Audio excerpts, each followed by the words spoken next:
$40 million of his contract's guaranteed. He's a free agent and can immediately sign anywhere. His best landing spot would be the Saints, believes ESPN's Mike Tannenbaum. Dennis Allen was the head coach of the Raiders when he was drafted. They need a quarterback. I think they have some really good young talent with Chris Olave, Alvin Kamara, amongst others, top 10 defense. So to me, that's really a good fit. Mike Tannenbaum on Canty and Carlin. The final 2 NFL head coaching vacancies have been filled, both by Eagles assistants. Schefter also reports the Cardinals hired Philly defensive coordinator Jonathan Gannon and gave him a 5-year contract. Eagles offensive coordinator Shane Steichen introduced today as the Colts' new coach. He brings quarterback expertise for a team that has long sought stability at the position. NBA add Jason Tatum to the long list of Celtics players out for tonight's marquee matchup against the Bucks. In addition to Tatum, Boston will be without Jaylen Brown and Marcus Smart as well. The Celtics lead the Eastern Conference by a game and a half on the Bucks. We all know the game isn't over till it's over. So next time you need parts for your car, don't call it quits. Go to eBay Motors. They have 122 million parts to take your car into overtime. Get the right parts at the right prices. ebaymotors.com. Let's ride. Matt Moscona. I'm very important. After further review. Say it one more time. After further review with Matt Moscona. And here we go. ESPN Baton Rouge, New Orleans, Alexandria. Live from the Mercedes-Benz of Baton Rouge studios. Let's ride.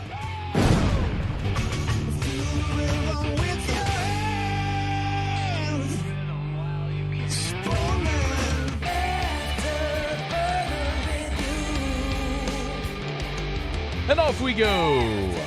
Welcome aboard. Glad you're with us. AFR, I'm Matt. Love you, Matt. Paul O'Neill. They're chanting Paul O'Neill's name. Muso. And Mr. Toby Tomplay.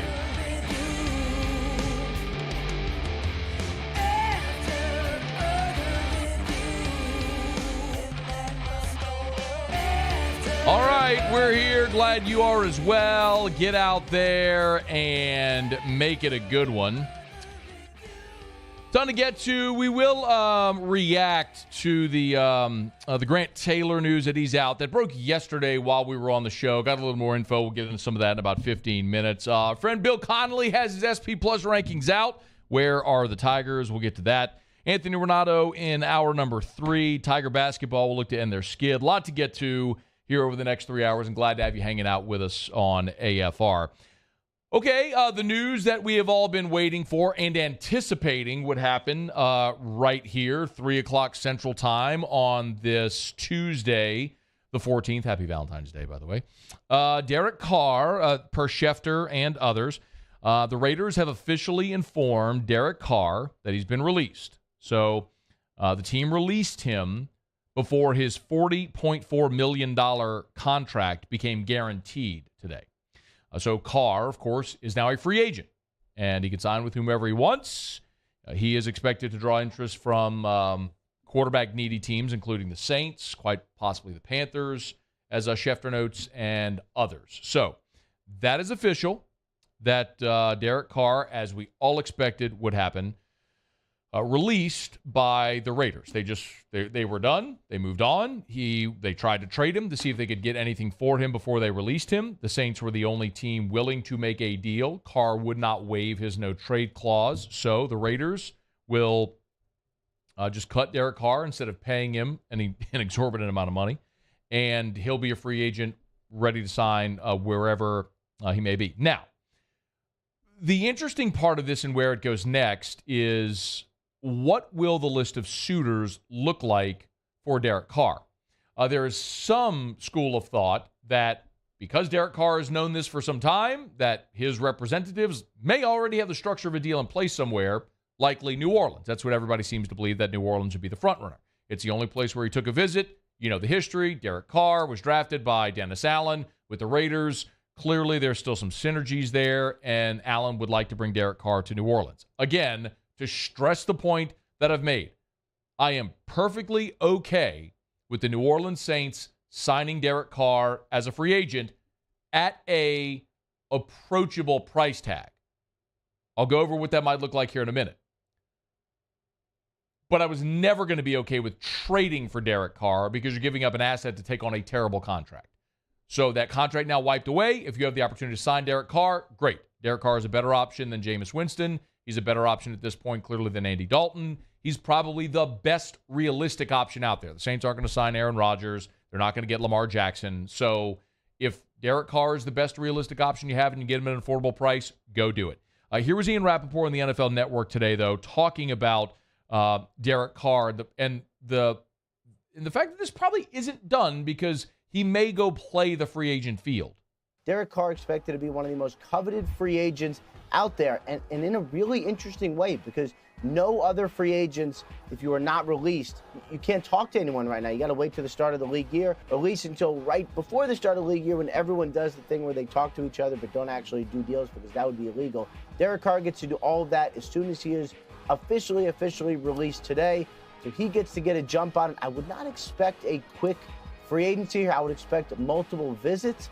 And I would also keep in mind that the Saints really liked him. And there's some mutual interest there as well. Okay, so Saints liked him, mutual interest there.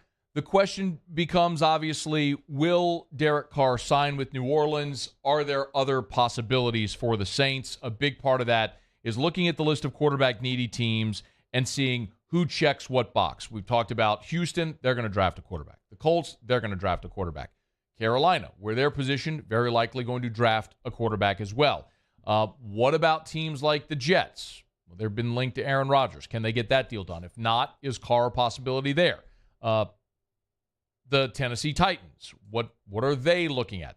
There's some, you look at the list of quarterback-needy teams where Carr might make sense, and maybe that list isn't as long as you thought, which means if the Saints don't have a lot of competition, you don't get into a bidding war. Perhaps you have an opportunity to snag Derek Carr at a very affordable price. Now, the other thing that's interesting today that popped up is this from Albert Breer.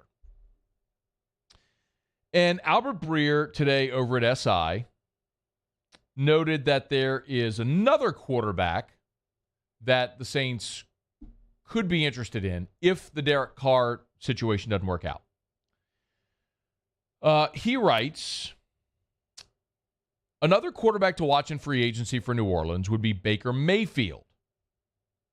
The Saints staff was high on Mayfield ahead of the 2018 draft, and those old draft evals can definitely have an impact down the road with guys as they get older and hit free agency, especially when there's a need that can be tied to it. Okay. My guess is that everyone listening right now will have an immediate reaction to that. Baker Mayfield is very polarizing. There's just no way around it. He was a very sort of cocky, braggadocious player in college, but he was very successful. Won the Heisman at Oklahoma, was the number one overall pick.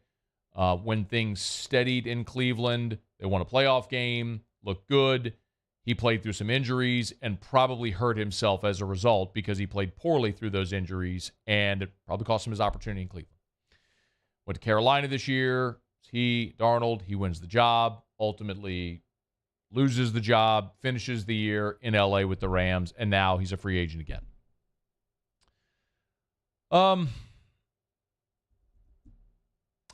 Baker Mayfield, whatever his market value would be, might be a much better option than Derek Carr. Again, I want to be clear. If I line up Baker Mayfield and Derek Carr side by side, Mayfield at 27 years old, threw for 2,100 yards, 10 touchdowns, 8 picks, had a QBR of 24.5. That was 31st in the NFL among starting quarterbacks. Baker Mayfield was not a full-time starter this year, obviously, but was just not very good. Ultimately why he went to L.A., why he was cut by Carolina and ended up in L.A. He has now been dumped by the team that drafted him first overall, the team that signed him last offseason, and now as a free agent, he can sign wherever he wants to, see what happens with the Rams. Remember how I told you the website Spotrac, which monitors contracts and things like that for professional athletes, they have Derek Carr's market value at $37 million per year. $37 million for Derek Carr. Derek Carr is a better player today than Baker Mayfield. That's not debatable. But Baker Mayfield, his market value, according to Spotrac anyway, is an average annual salary of $6.5 million. The most basic question, the fundamental question that's got to be asked first is, do you think the New Orleans Saints can win a championship with Derek Carr as they're constructed? You know my answer to that. The answer is no. I think Derek Carr is a nice player. I think he's probably somewhere in the top dozen quarterbacks in the NFL. I think, however, his best days are behind him. I think the old, and maybe this is just me being programmed from watching Sean Payton for so many years, where Sean's old adage, and this was a Bill Parcells line, Sean's old adage was, it's better to get rid of a player a year too soon than a year too late. It's better to let a player walk a year early than to be stuck with a bad contract and be saddled with an aging player. We saw this, and most of the times it works. It doesn't always. Darren Sproles was a good example of that. Darren Sproles could still play, but the Saints bet that Sproles was nearing the end of his career, so they traded him at the time to Philly. Probably should have held on to Darren Sproles for a couple of more years. More often than not, though, that's worked. That strategy, that approach has worked. And maybe that's just how I'm conditioned, having watched Sean Payton do this for so many years. If you pay Derek Carr right now, you're paying a quarterback that is on the back end of his career and is not worth $37 million and does not make you a contender. If you can sign Derek Carr to something more like a deal that you signed Jameis Winston to, 2 years, $25 million, 12.5 per, cool. I'm down with that. When you start getting north of $20 million per, $30 million per, it's hard to stomach that price tag for Derek Carr because he doesn't make you a contender. So why eat up that much of your cap? If it comes down to it and you tell me I could have Derek Carr for $37 million or Baker Mayfield for $6 million, I'm taking Baker Mayfield, drafting a quarterback, using Baker as my bridge, or the equivalent, whoever that is. Maybe it's Teddy Bridgewater. Maybe it's, go look at the list of free agents that are out there. See who's available. Mason Rudolph. Give me a guy that's a bridge player to my draft pick who I think is my eventual starter. I think that's got to be the Saints' approach. Because if you keep crippling yourself financially, you're only going to perpetuate this problem. There's no easy solution at quarterback. And I don't believe 32-year-old Derek Carr is it. The Saints may feel differently, but he'll have a lot of people to prove wrong when the team that's invested 9 figures in him and 9 years just kicked him to the curb and said, we can't win with this guy. Even when you had Devontae Adams, you had Josh Jacobs, you brought in an OC that from New England, that worked with Tom Brady, that had a great reputation, and he couldn't maximize him. What you gonna look like in New Orleans? I'd love Derek Carr, but at the right price. If not, I'll go bargain shopping. I'll go thrift shopping. I'll pop some tags with Macklemore. Let's do it. I'm down with that for a year. And then get me my young guy. All right, what do you think? You can always hit us up. You can email me. You can tweet me at Matt Moscona. You can jump at the Bayou Forward YouTube chat and the Watch 1045 ESPN YouTube channel. Or you can always text the show on the 225-396-4400, 396-4400, 396-4400. Lots of ways you can get involved in the show. Let me knock out a quick break. Come back, take some of your reaction. Also, a little more info. Grant Taylor for LSU baseball, done for the year. What does that mean for the rotation, for the bullpen, all that stuff? We'll get to it next. It's AFR. AFR. Brought to you by Clegg's Nursery with 4 locations in the greater Baton Rouge area. Siega near Airline, LA 16 in Denham, Mid-City on Donmore, and the Garden Center on Greenwell Springs. Tell you every day to buy local and shop local and go see our friends over at Clegg's Nursery. They got shipments arriving daily. It's a great time to get in the garden and just plant something. The weather's nice, high of 70 degrees today, a low of 66. Those spring temperatures are almost here. Sorry, Muse, it's going to be freezing on Friday out at the Icebox. Enjoy that. But some of these plants, some of these flowers, some of these shrubs, they love some of that cooler weather as well. It's the perfect time to get by and plant. Citrus trees right now, 5-gallon citrus trees for $49.99. Get them at any of the Clegg's Nursery locations. They still have seed potatoes as well. If you want to get that vegetable garden going, you can do it over at Clegg's Nursery. Any of the 4 locations in the greater Baton Rouge area, and they're partnered with True Value Hardware Stores. So, as I always say, buy local, shop local. Tell them Matt sent you in to Clegg's Nursery. I've been doing business with Luba for 25 years. They're dependable, trustworthy. It's just the attention to detail with our clients. Our folks have years and years of experience. They're highly trained professionals. But many companies have that asset. What I'd like to think makes Luba a bit different is that we use those talents in a way that truly is dedicated to serving the needs of the folks who depend on us. Saturday, February 25th, 7 p.m. The Bulls Bands and Barrels Tour at the Lamar Dixon Expo Center. Presented by Jerry Lane Chevrolet. Edge of your seat excitement with bull riding, barrel racing, ultimate bullfighting. With a live performance by Bailey Zimmerman. With Timothy Wayne. Plus 2-time PBR World Champion Chris Shivers. And Brinson James, the entertainer. Tickets and information at bullsbandsandbarrels.com. Saturday, February 25th. Lamar Dixon Expo Center at 7 p.m. Presented by Jerry Lane Chevrolet. The #1 Chevrolet dealer in Louisiana. I had to leave my parents. I had to move schools. I don't know anyone here. Everything keeps changing. Why is this happening to me? I'm sure glad you're here. Change a child's story. There's a child in foster care waiting for a volunteer like you.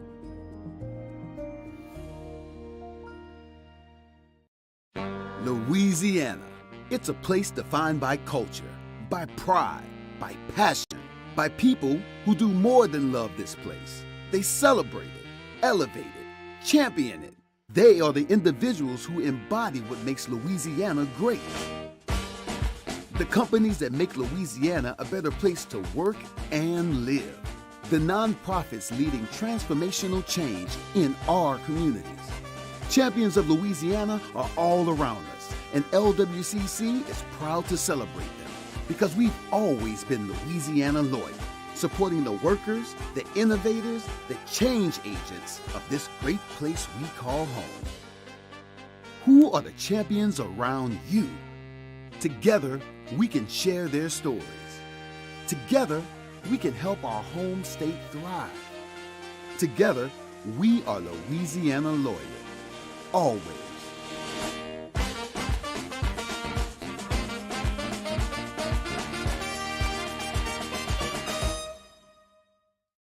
Women who suffer from cardiac arrest outside of a hospital are less likely than men to receive life-saving CPR from bystanders. Be the beat for your community. Go to heart.org to take the CPR challenge and save lives.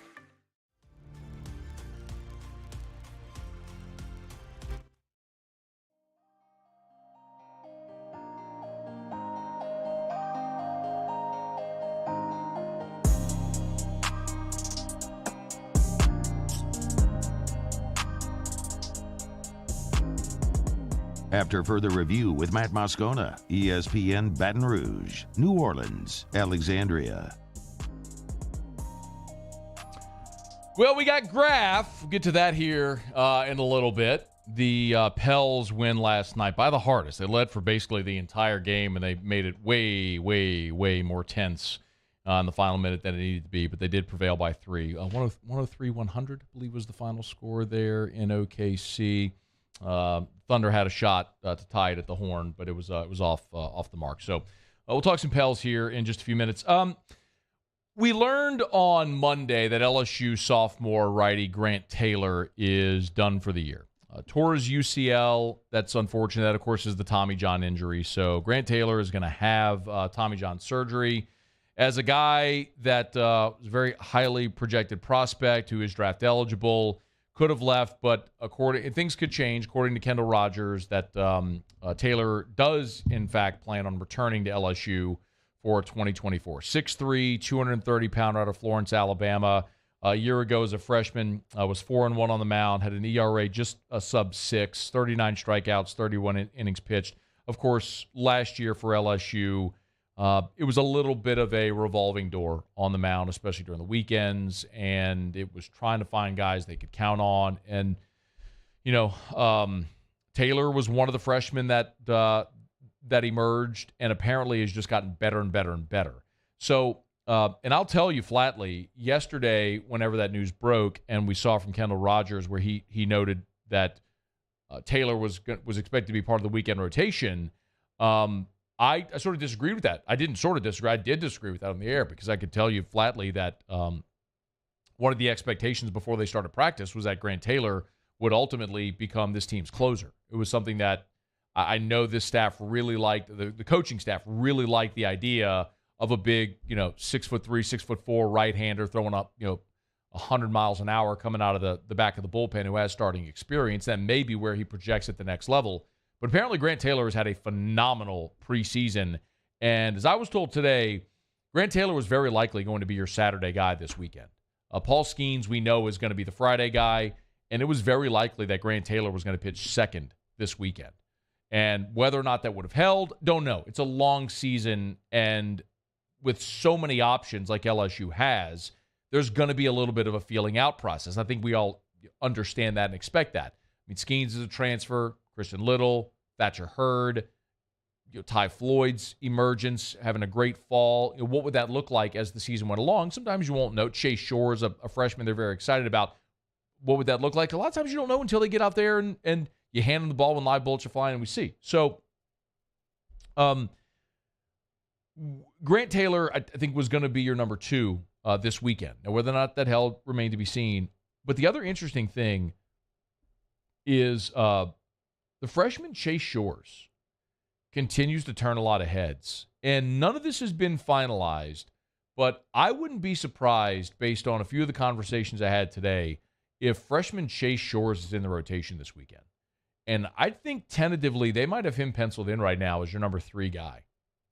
And with Grant Taylor's injury, I don't know that you slide him up. You may, because he's a freshman, you may keep him as your number 3 guy. Keep him as your Sunday guy. But I wouldn't be surprised at all if you see Chase Shores this weekend. As a matter of fact, at this point, I think I'd be surprised if you didn't see Chase Shores start this weekend. And with Taylor, projected to be in the rotation, Thatcher Hurd slipped to the, probably to the midweek starter role, which is fine as he's working back from an injury. And I think we all expect Thatcher Hurd is going to be a great starter on this team. It's just, he's still, it's timing, it's rhythm. It's a lot of that stuff getting back into the flow after coming off an injury. But at this point, I think if I had to guess today, I would tell you Skeens Friday, which we all know. I think Thatcher Hurd will go Saturday, and I think the freshman Chase Shores will go Sunday. I was told today that Shores has hit 100 miles an hour on the gun 9 times so far here in the preseason. 9 times. 9 times. That's a giant freshman. We talked about that at the LSU First Pitch Banquet.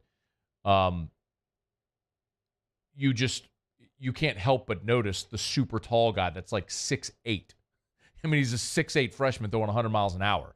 So if the stuff is what it's shown to be, and he's able to translate it to the mound in game scenarios against another team, they've found somebody special that in his career is going to be a front of the rotation guy. But maybe for now is your number 3. So if I had to guess today, I think this weekend you'll see Skeens, Hurd, Shores, and then the question becomes, what happens, in your midweek? Well, maybe Ty Floyd, who had a great fall and has maybe struggled a little bit so far in this preseason. Maybe Ty Floyd moves into that midweek role here to start the season with the opportunity to maybe move up into the rotation or pitch on the weekends out of the bullpen. I think at this point, what's going to be most interesting is how they divvy up these roles in the bullpen. And you got a lot of guys to choose from in different roles. Bryce Collins, by all accounts, they transferred in a year ago from Arizona. By all accounts, Bryce Collins has been fantastic so far this preseason. Christian Little, who transferred in from Vanderbilt, is another guy who you could call on who's pitching some big moments in his career, who also could take the ball at the end of a game and throw it mid-upper 90s. Mentioned Ty Floyd. If Ty Floyd's the midweek guy, or does he go back into the bullpen? And you got guys that you can count on, like Riley Cooper.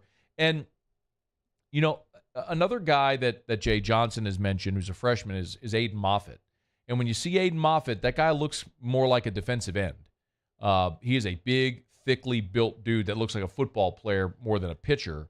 But he's a guy who had a 30 on the ACT, Both of his parents are educators, was always going to come to school despite the fact that he's a big dude throwing nearly 100 and could have taken a lot of money to go play pro ball. He was going to play collegiately and going to go to school.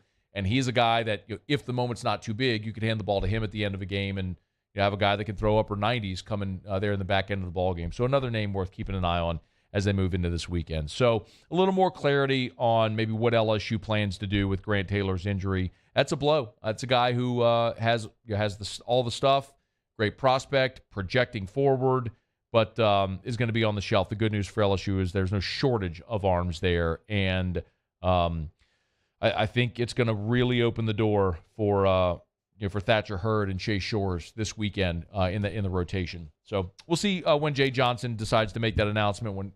When he does put out the rotation, if he names 3 starters, I suspect he will. I mean, that's the objective. And a year ago, whenever it was a lot of TBA, Jay was very clear. He'd often say, "We're going to get to a point in this program where you know who the Friday, Saturday, Sunday guy and who the Tuesday guy is as well, the midweek guy." Well, this may be the start of when we know who those guys are going to be, and Jay discloses who his starters are going to be, and they're going to roll through it in this opening weekend, see how it does, and then move forward from there. All right, it's After Further Review. We're brought to you by Mold Zero USA, mold-0usa.com. That's mold-0usa.com. It's our patented non-toxic dry fog treatment. You've heard me talk about Mold Zero a ton. The technology is amazing, so you don't have to cut sheetrock and pull out insulation or do any of that stuff. You don't have to take furniture out of your home and inconvenience your lives to treat this mold problem. It's non-toxic. It's not harmful to you, to your children, to your pets, to your plants. They'll spray their non-toxic dry fog, let the fog dissipate. As soon as it does, it kills all the mold, the sporing, even eliminates odors. It's Mold Zero. Mold-0usa.com. Mold-0usa.com for Mold Zero. Greater Baton Rouge and Greater New Orleans areas. You can go to the website, get the phone number for either, and you can always get that free estimate. It's Mold-0USA. Mold-0usa.com. All right, it is After Further Review. Paul, do me a favor if you wouldn't and get the TVs, please. Pels win last night. Was excited to see that. Brandon Ingram had some massive moments late in the fourth quarter. Contested shots late in the shot clock. Mid-range jumpers from the elbow, and that's what you would expect from your superstar player to be dominant, and Brandon Ingram was dominant last night in that ball game. Here was Willie Green after the game talking about the performance from BI. Brandon was phenomenal. He can get a shot anywhere on the floor. He was patient. He did a great job finding his teammates when he needed to. We got to make more shots, but at the end of the day, he had a dominant performance, and we needed his scoring tonight. The 2 shots that he had late in the shot clock in the fourth quarter, this is how it sounded from the eyes of one Todd Graffinini. The first shot that put the Pels up 6, 97-91. Valanciunas to Ingram. Cut off by Dort. Still dribbling with a left hand. Bump. Top of the key jumper. My goodness, what a shot by Brandon Ingram. Degree of difficulty unbelievably high. And this one was even tougher because this was late in the shot clock, and the Pels absolutely had to have this as OKC was getting way too close in the ballgame. Left wing, get it to Ingram up top. 1-on-1 with Dort. Drives, top of the key, spins left, shot clock at 2. Double pump, mid-range. Good, nothing but net, Ingram. You can't believe how tough that is. He's not lying. Those were massive moments where you needed Brandon Ingram to be a dude, and he was. So the Pels hang on 103-100 to beat OKC. That was significant because the Pels and the Thunder were tied in the loss column, and every game in the West is so significant. I know I feel like a broken record saying this, but every game is so significant because there's such a logjam, and we run through this every day. But when you look at it after last night's results in the Western Conference, the Pels win moves them up to the 7 seed. The Pels are right now 1 game out of 4th. They're in the 7 seed. They're 1 game out of 4th. Similarly, they're 2 games out of 12th. So this thing is going to be wild to watch over the next 6 weeks to see how this goes through the rest of February and through March as we head toward the postseason. And the Pels are in the thick of it. And I really believe, this may sound dumb, but I really believe this. I really believe that not looking over your shoulder, wondering when, if Zion's coming back, I really believe that's massively significant for this team because it allows them to go play the way they did at the end of last season when you knew Zion wasn't coming through the door. And if he does at this point, awesome. If he does, great. I'll be as pumped as everybody else to see him. But this team right now can continue to win and continue to keep pace and put itself in the midst to make a playoff run without Zion. And look, you're going to need him to make any type of championship run that if any of us have any sort of like delusions of grandeur, you're going to need Zion for that, of course. You have a lower ceiling without him. But to get to the point to be able to make that run, you can get there without him while he gets healthy. So just go. Just go. It was fantastic to see last night. All right, it's after further review. We're glad to have you aboard with us here. We'll knock out a quick break, go around the SEC. A really big shakeup for the two-time defending national champ Georgia Bulldogs. How is it going to affect them? We'll talk about it when we come back on AFR. AFR. Brought to you by Rouse's, the official supermarket of the New Orleans Saints. Y'all, it's Valentine's Day. That collective gasp. It's all the men around town going, I didn't get a card. I didn't get flowers. I didn't get candy. I didn't get a balloon. What am I going to do? You're going to go to Rouse's. That's what you're going to do. You're going to pull into Rouse's. If it's right there on Burbank and Baton Rouge, the Long Farm location, Jubin Crossing, it's so easy. They had all the Valentine's Day stuff up when we were at Jubin Crossing last week on Friday, and they got them everywhere. Just go into Rouse's. If you need the flowers, if you need the chocolates, the candy, the cards, the balloons, they got it for you over at Rouse's. You get to the website to see more about all the different types of stuff they have.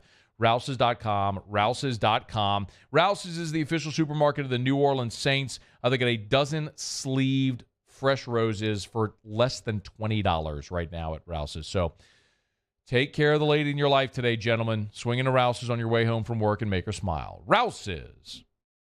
Follow us on Twitter at 1045ESPN to cast your vote in the Citizens Bank and Trust Poll of the Day. Vote daily inside Off the Bench anytime. Hunt Palmer. And after further review, Citizens Bank and Trust brings you the Poll of the Day via Twitter at 1045ESPN.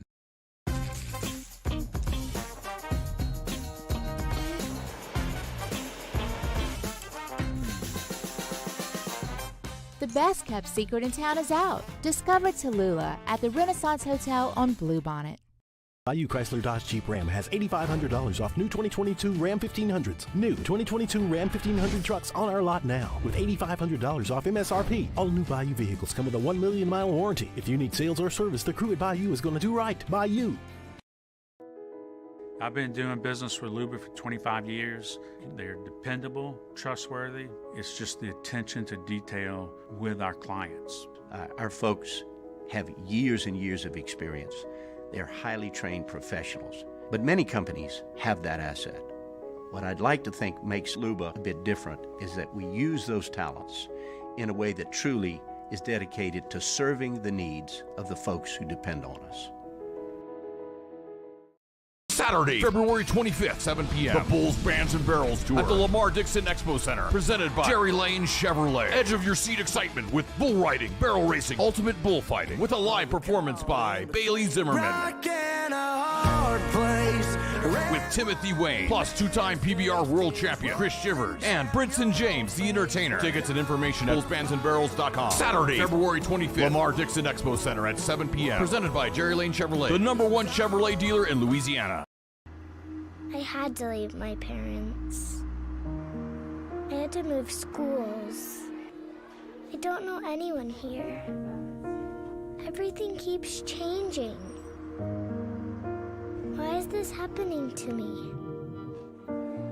I'm sure glad you're here. Change a child's story. There's a child in foster care waiting for a volunteer like you.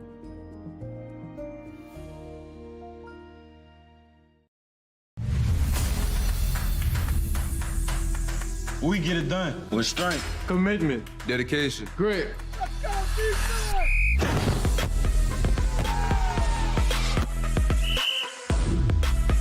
We get it done. With passion for our fans. And love for our community. We are the Tigers. Get it done. Let the values of the purple and gold be in your starting lineup this season. And as always, get it done. Moon Griffon is back. The voice of Louisiana politics makes his return to Baton Rouge. Catch the Moon Griffon Show weekdays from 9 to 11 a.m.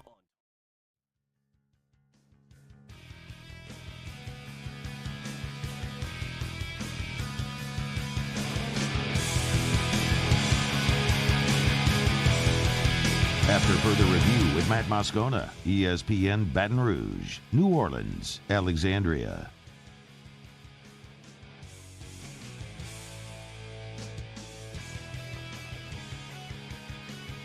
Yeah, we got to play Valentine's stuff. Got to play love songs. I don't know. L is for the way you look at me, that sort of thing. I don't know. Let me see. I don't know. Usher. You know I love Usher. Huge Usher fan. Nice and Slow. Wouldn't Nice and Slow be a great Valentine's Day song? I'm down for it. You got a suggestion? Dilemma? Sure. That's a little scandalous, yeah. you know, but okay, we could go there. That's the voice of Jacob Beck, by the way. He's sitting in the big chair for Muse for a few. Are y'all just like alternating? Jacob's training, so are you all alternating segments or just well, we're doing this one specifically, or I'm doing this one specifically. Oh, around the SEC. Right. Oh, Muse, you're taking the training wheels off of him, huh? Hey, don't screw up my show, all right? I got one rule. One rule. You don't screw up my show.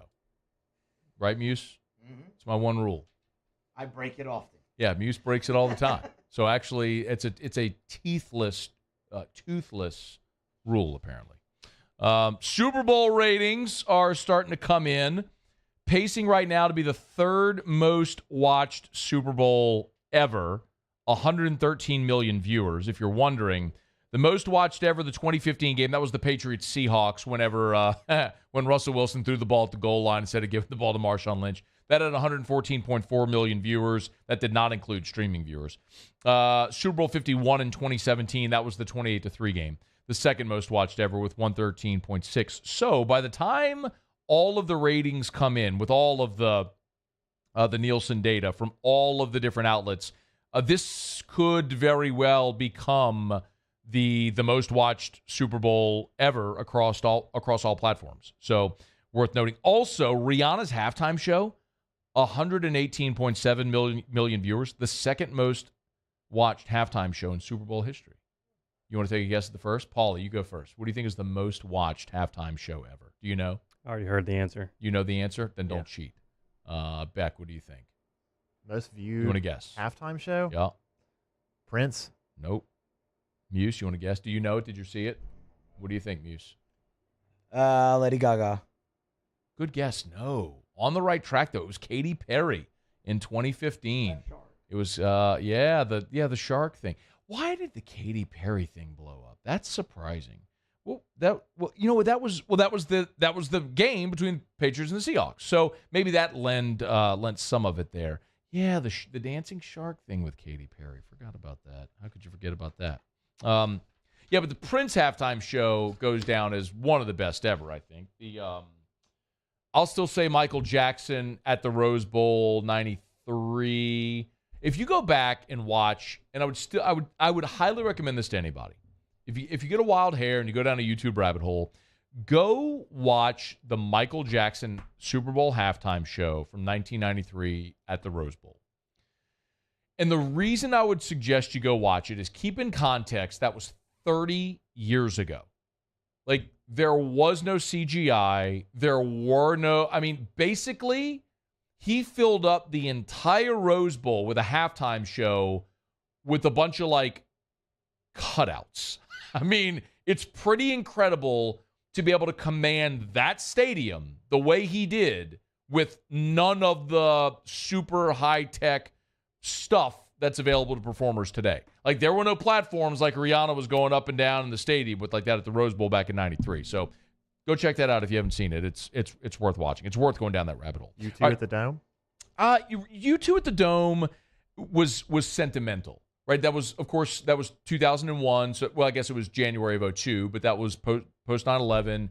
And if you remember, of course, they had the the screen behind the set that had the scrolling name of all of the victims of the 9/11 attacks. So that's there are a lot that are great for various reasons why. But I don't know that I would put the U2 show memorable for that reason. Yes, but the show itself, I'm not sure that I would put it in that category. But that's one of the great things, man. Debated and everybody make their own decision. Last year, about all the like Snoop and Dre and that. Man. You're a 40-year-old white guy. You love that show. I mean, that hit, right? That was like being back at Fred's in the early 2000s. Like, all right, yeah. Next episode. Yeah. That's what I'm talking about. Give me a shot of Jaeger or whatever you got. The cheapest thing you got. I need some liquid confidence to go talk to the girl on the wall. All right, it's After Further Review. We're brought to you by the Aesthetic Medicine and Anti-Aging Clinics of Louisiana. Maybe that girl on the wall became your wife.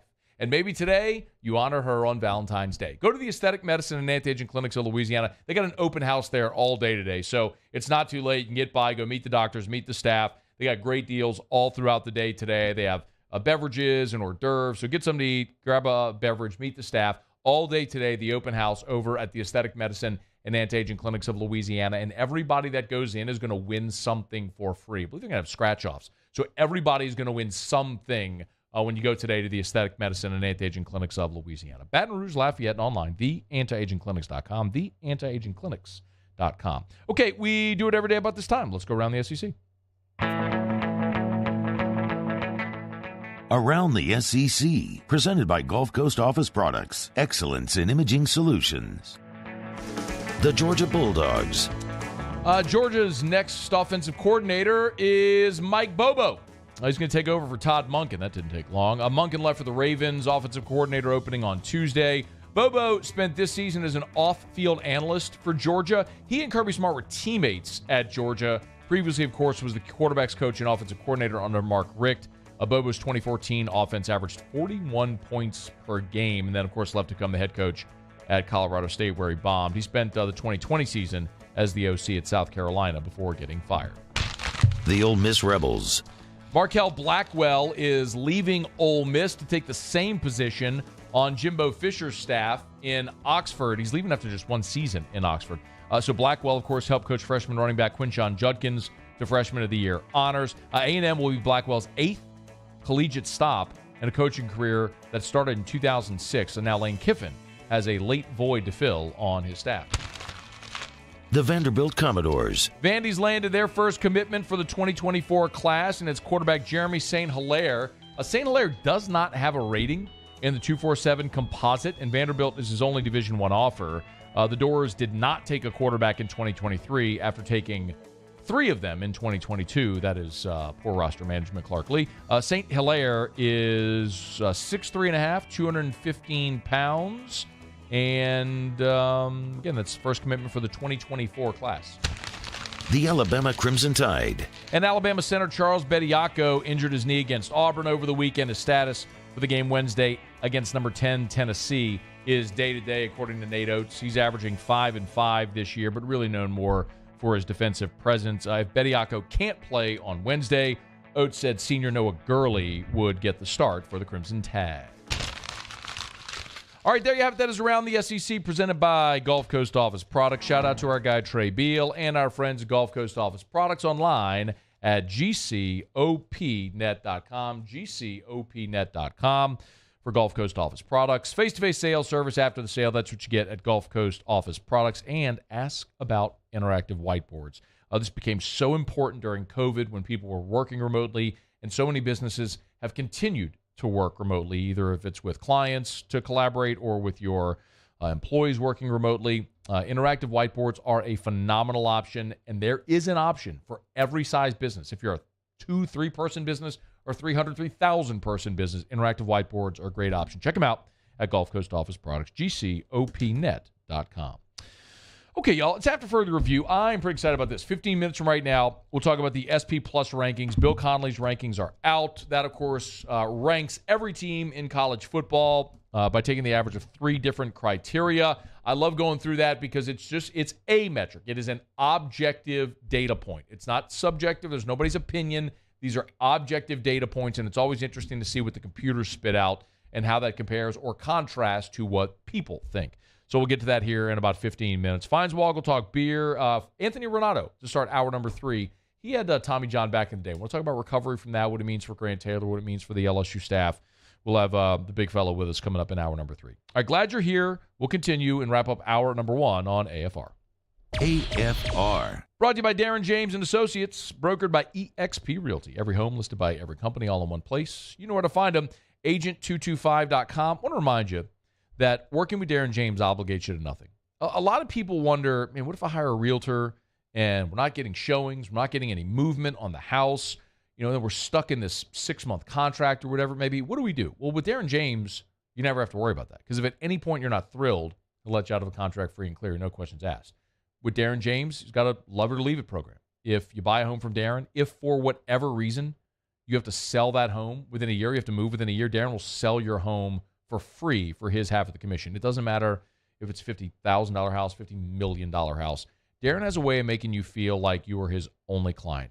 Beautiful new listing as well right now that you can check out in Prairieville on Calle Severio Street. Gorgeous home. Check it out at agent225.com. For Darren James. Think real estate, think Darren James. There it is, the extra mile, on the border of expected and extraordinary, for those willing to go further, like vans customized for work or play, with safety and tech to keep you connected, supported by a 5-star sales, service, and finance team, and backed by the 1-star you know. So go the extra mile. It's never crowded, because so few have what it takes to go there. Mercedes-Benz Vans. Gulf Coast Bank and Trust is giving our customers the power to bank anywhere, anytime during this challenging event. And we're right there with you. Our mobile banking app is a smart way to manage your money and time. Gulf Coast Bank and Trust, the bank that cares about you.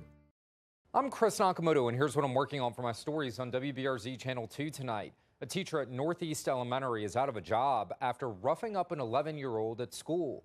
The parent of that child filed a restraining order, which a judge signed, preventing that teacher from going near the student.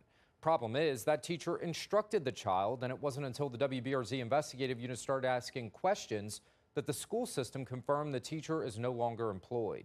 I'm Chris Nakamoto from WBRZ. Watch more tonight on WBRZ Channel 2. Louisiana. It's a place defined by culture, by pride, by passion, by people who do more than love this place. They celebrate it, elevate it, champion it. They are the individuals who embody what makes Louisiana great. The companies that make Louisiana a better place to work and live. The nonprofits leading transformational change in our communities. Champions of Louisiana are all around us, and LWCC is proud to celebrate them because we've always been Louisiana loyal, supporting the workers, the innovators, the change agents of this great place we call home. Who are the champions around you? Together, we can share their stories. Together, we can help our home state thrive. Together, we are Louisiana loyal. Always.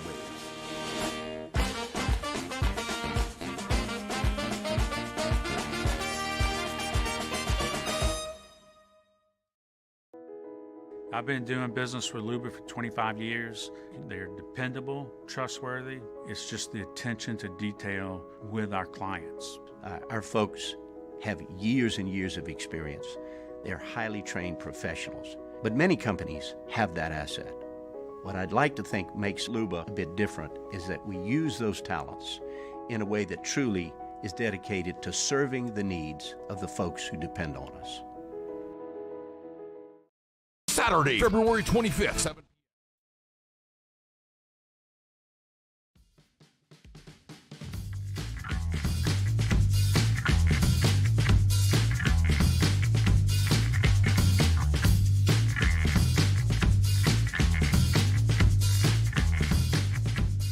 After further review with Matt Moscona, ESPN Baton Rouge, New Orleans, Alexandria.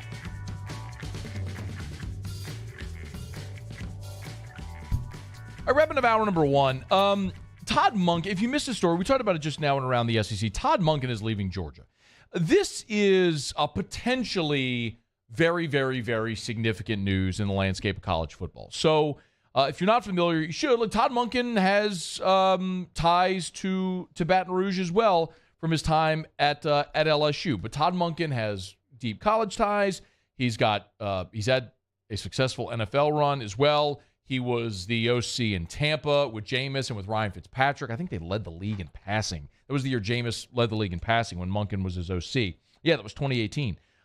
He was in Cleveland in 2019 when Baker threw for a career-best 3,800 yards. So Monken's been around. He was at LSU for a couple seasons under less in 05 and 06, and then went into the NFL with Jacksonville. From there, back into college with Oklahoma State, then Southern Miss. That was the 2011 Oklahoma State team with Gundy we all know how that ended.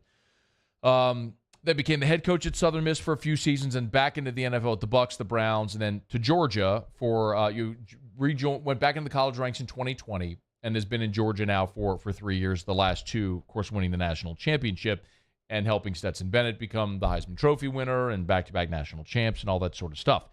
So, look, from a national perspective, so much of this conversation about Todd Monken is going to be, what does it mean for Lamar Jackson, right?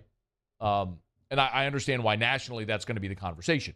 You've got a former MVP who is in a bit of a contract battle with his team. Are they bringing Monken in to revive Lamar Jackson, to pacify Lamar Jackson, to help him, or are they moving on from Lamar Jackson? That's going to be the national conversation. And to a large degree, I don't care. I don't really care about the Ravens. Insofar as it doesn't affect the Saints, I don't care what the Ravens do. Todd Monken leaving Georgia, I think, is very significant. Now, the fact that Georgia has already named Mike Bobo his successor tells you they had a head start here. I mean, Kirby knew Monken was going, and he had Bobo in place already for the inevitability of Monken leaving. He would elevate Mike Bobo. They played together. Bobo was the OC at Georgia prior under Mark Richt. He left to become the head coach at Colorado State. Kind of flamed out there, was back at Georgia in an off-field role, and now he's the OC there again. Fine. Played there, has ties there, has a lot of talent, all that stuff. Georgia's returning 4 starting offensive linemen, including Cedric Van Pran, of course, from New Orleans. But they're going to have to break in a new starting quarterback this year, whether it's Brock Vandegrift, if it's Carson Beck, however that ends up playing out under center for Georgia. I guess the way I look at it is always when you have these elite programs, what happens when you start to shuffle the staff? Can you maintain that level of consistency? I'm going to give you the best example in college football right now, and that's Clemson. Clemson had a dominant run. We were talking for a half decade about Clemson like the new Alabama, weren't we? I mean, we were talking about Clemson. I mean, they were just auto-draft them into the college football playoff every year, and they beat Alabama twice for the national championship, and it was just expected that they would churn. And you lose your OC. You lose your longtime DC, Brent Venables, to Oklahoma to become the head coach. And all of a sudden, Clemson doesn't look like the Clemson we saw for half a decade there with Deshaun Watson and Trevor Lawrence. A big part of that, obviously, is Deshaun Watson and Trevor Lawrence. And we thought DJ Uiagalelei would be the next guy, and he didn't live up to that. Now, maybe they got that guy now. We'll see, time will tell. But the point is, the more times you force an elite program to shuffle the deck, the more likely it is they miss. And this is going to be a huge test for Kirby now. Look, they're always going to recruit well. They're always going to get talent at Georgia. And I'm not saying Georgia's going away. I'm not saying Georgia's going to be a 7-5 football team. You're not going to see the drop-off like LSU had after 2019. That's not what I'm saying. What I'm saying is Clemson was still a 9-win team that won the bowl game to get to 10. They won the ACC, but it feels like a disappointment considering what their expectations have been. Is that where Georgia falls? From the rarefied air of just plug them into the playoff every year to that next tier of trying to get in there. I don't know. I don't know the answer to that. But I know you're replacing a wildly successful coordinator that maximized the offense, which was the differentiator at Georgia. The defenses were good at Georgia. What happened is they started scoring 40 a game. I mean, that was the difference. So now, quarterback gone, OC gone, you're still not great at receiver. What does that mean in 2023 for the Georgia Bulldogs? I get why everybody's going to have them still at the top of everybody's betting odds and all, still the best talent. But what does that mean for Georgia in 2023? They all of a sudden become a much more fascinating story because of the turnover, not only at quarterback, but also at OC. All right, it's after further review. We're going to get you caught up on national headlines coming up. When we come back, Bill Connolly's SP Plus rankings are out. We'll talk about them next. AFR. Brought to you by South Point Volkswagen, southpointvw.com. New and certified pre-owned in Baton Rouge and online at southpointvw.com. Check them out online at southpointvw.com. Tell you, every time I get behind the wheel of my Volkswagen Atlas, I'm reminded why I love driving a Volkswagen. And I was never a Volkswagen driver. No one in my family had ever driven a Volkswagen until about 10 years ago when South Point said, hey, we're interested in maybe having you endorse us. And I said, I want to drive every vehicle in your line. First, I want to drive every single model that you have. Fell in love with them. And we've owned pretty much every kind of Volkswagen that you can to this point. But I love the Atlas. 7-seater, 3-row, family SUV, tons of space. Told you last week we're at the St. Jude Parish, the school auction, won the boozy barrow, the wheelbarrow, and all the containers all fit in the back of the Atlas. Just drop that third row, tons of room. You can test drive one today at South Point Volkswagen. Airline just north of Highlander, southpointvw.com. Bayou Chrysler Dodge Jeep Ram has $8,500 off new 2022 Ram 1500s. New 2022 Ram 1500 trucks on our lot now with $8,500 off MSRP. All new Bayou vehicles come with a 1 million mile warranty. If you need sales or service, the crew at Bayou is going to do right. Bayou. Saturday, February 25th, 7 p.m. The Bulls, Bands, and Barrels Tour at the Lamar Dixon Expo Center. Presented by Jerry Lane Chevrolet. Edge of your seat excitement with bull riding, barrel racing, ultimate bullfighting. With a live performance by Bailey Zimmerman. With Timothy Wayne, plus two-time PBR world champion Chris Shivers, and Brinson James, the entertainer. Tickets and information at bullsbandsandbarrels.com. Saturday, February 25th, Lamar Dixon Expo Center at 7 p.m. Presented by Jerry Lane Chevrolet, the #1 Chevrolet dealer in Louisiana. I had to leave my parents. I had to move schools. I don't know anyone here. Everything keeps changing. Why is this happening to me? I'm sure glad you're here. Change a child's story. There's a child in foster care waiting for a volunteer like you.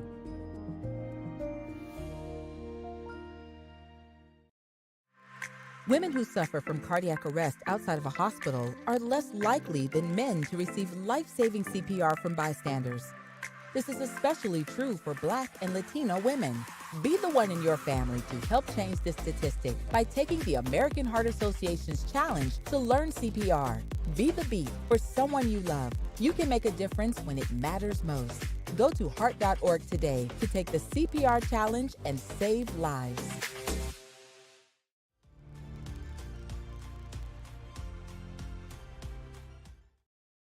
Louisiana. It's a place defined by culture, by pride, by passion, by people who do more than love this place. They celebrate it, elevate it, champion it. They are the individuals who embody what makes Louisiana great. The companies that make Louisiana a better place to work and live. The nonprofits leading transformational change in our communities. Champions of Louisiana are all around us, and LWCC is proud to celebrate them because we've always been Louisiana loyal, supporting the workers, the innovators, the change agents of this great place we call home. Who are the champions around you? Together, we can share their stories. Together, we can help our home state thrive.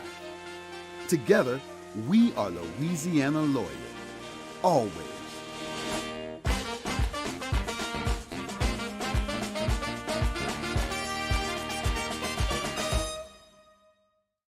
Gulf Coast Bank and Trust is giving our customers the power to bank anywhere, anytime during this challenging event. and we're right there with you. Our mobile banking app is a smart way to manage your money and time. Gulf Coast Bank and Trust, the bank. This is SportsCenter. I'm Christine Lisi. The first quarterback domino has fallen this NFL offseason. As expected, the Raiders released Derek Carr ahead of when more than $40 million in his contract would have been guaranteed. Carr, now free to sign anywhere, he'd certainly be an upgrade for several NFL teams, notes Fitz and Harry co-host Harry Douglas. He is a franchise guy, and we do have other franchises out there that would die for a guy like Derek Carr on their team, on their roster. You look at teams like the Jets, who, the quarterback position were their Achilles heel last season. They would love to have a guy of his caliber on their roster right now. The Cardinals hired Eagles defensive coordinator Jonathan Gannon as their new head coach. He gets a 5-year contract. Also leaving Philadelphia, offensive coordinator Shane Steichen introduced today as the Colts' new head coach. Another Celtics player out of tonight's NBA showdown in Milwaukee. Jason Tatum won't play. Jaylen Brown, Marcus Smart were previously ruled out by Boston. Bucks trail the East-leading Celtics by a game and a half. NHL, Alex Ovechkin will be away from the Capitals for family reasons for at least the rest of this week and possibly longer. When you're trying to find quality candidates, all the searching, screening, and interviewing can become a job itself.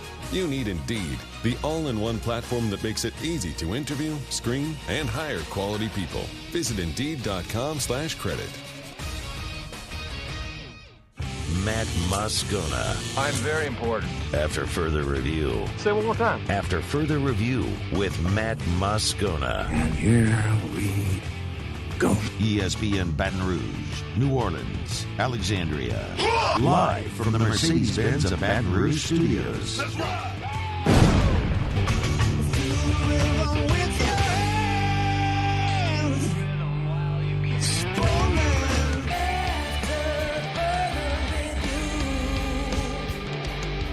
Hour 2, off we go. Welcome aboard. Glad you're with us. It's AFR. I'm Matt. This is Shaq O'Neal, and I hate Matt. Paul O'Neal. They're chanting Paul O'Neal's name.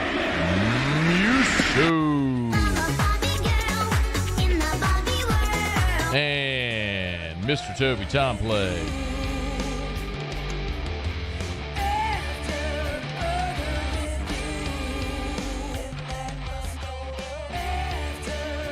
All right, we're here. Glad you are as well. Get out there, make it a good one. We'll talk some beer, maybe some basketball with Lee Feinswog, although honestly, there's not a lot to talk about basketball.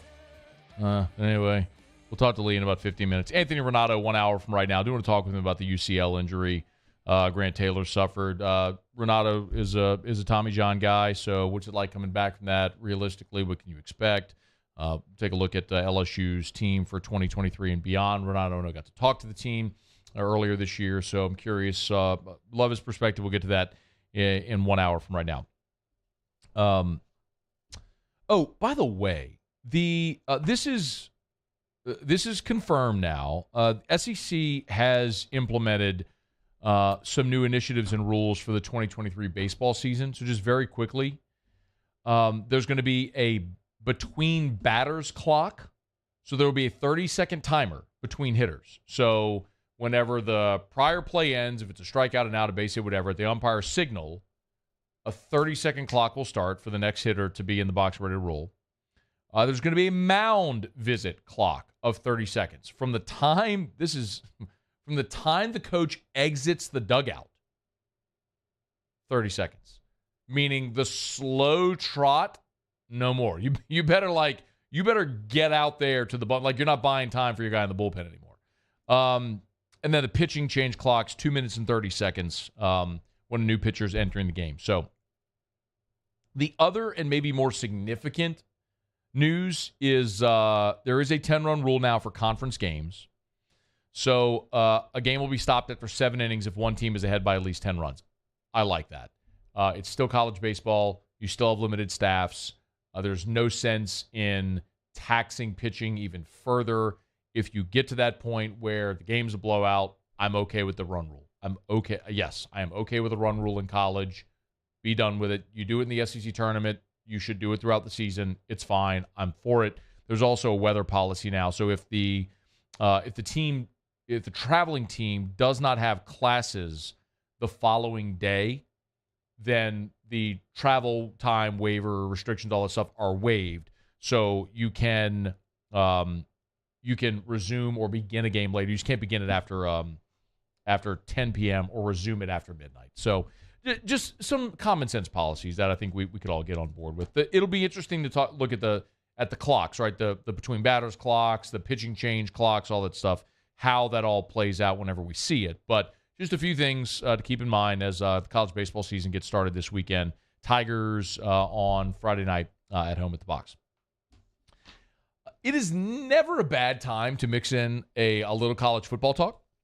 And I really love looking at Bill Conley's SP Plus rankings every year.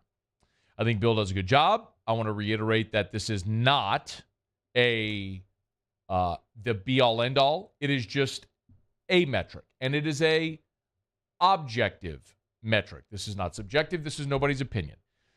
Bill puts together his SP Plus rankings based on 3 criteria. Returning production. What team has the most teams that have the most returning production? By the way, he does note it for transfers and attrition. So, like, if you brought in a transfer that started 40 games, he tries to note that. Recent recruiting, he did also alter that this year to incorporate transfers, quality and volume. And then recent history, looking at how the program is done over the previous 4 seasons. So using those 3 metrics, throws them into his computer, it spits out the rankings, and here's how they look.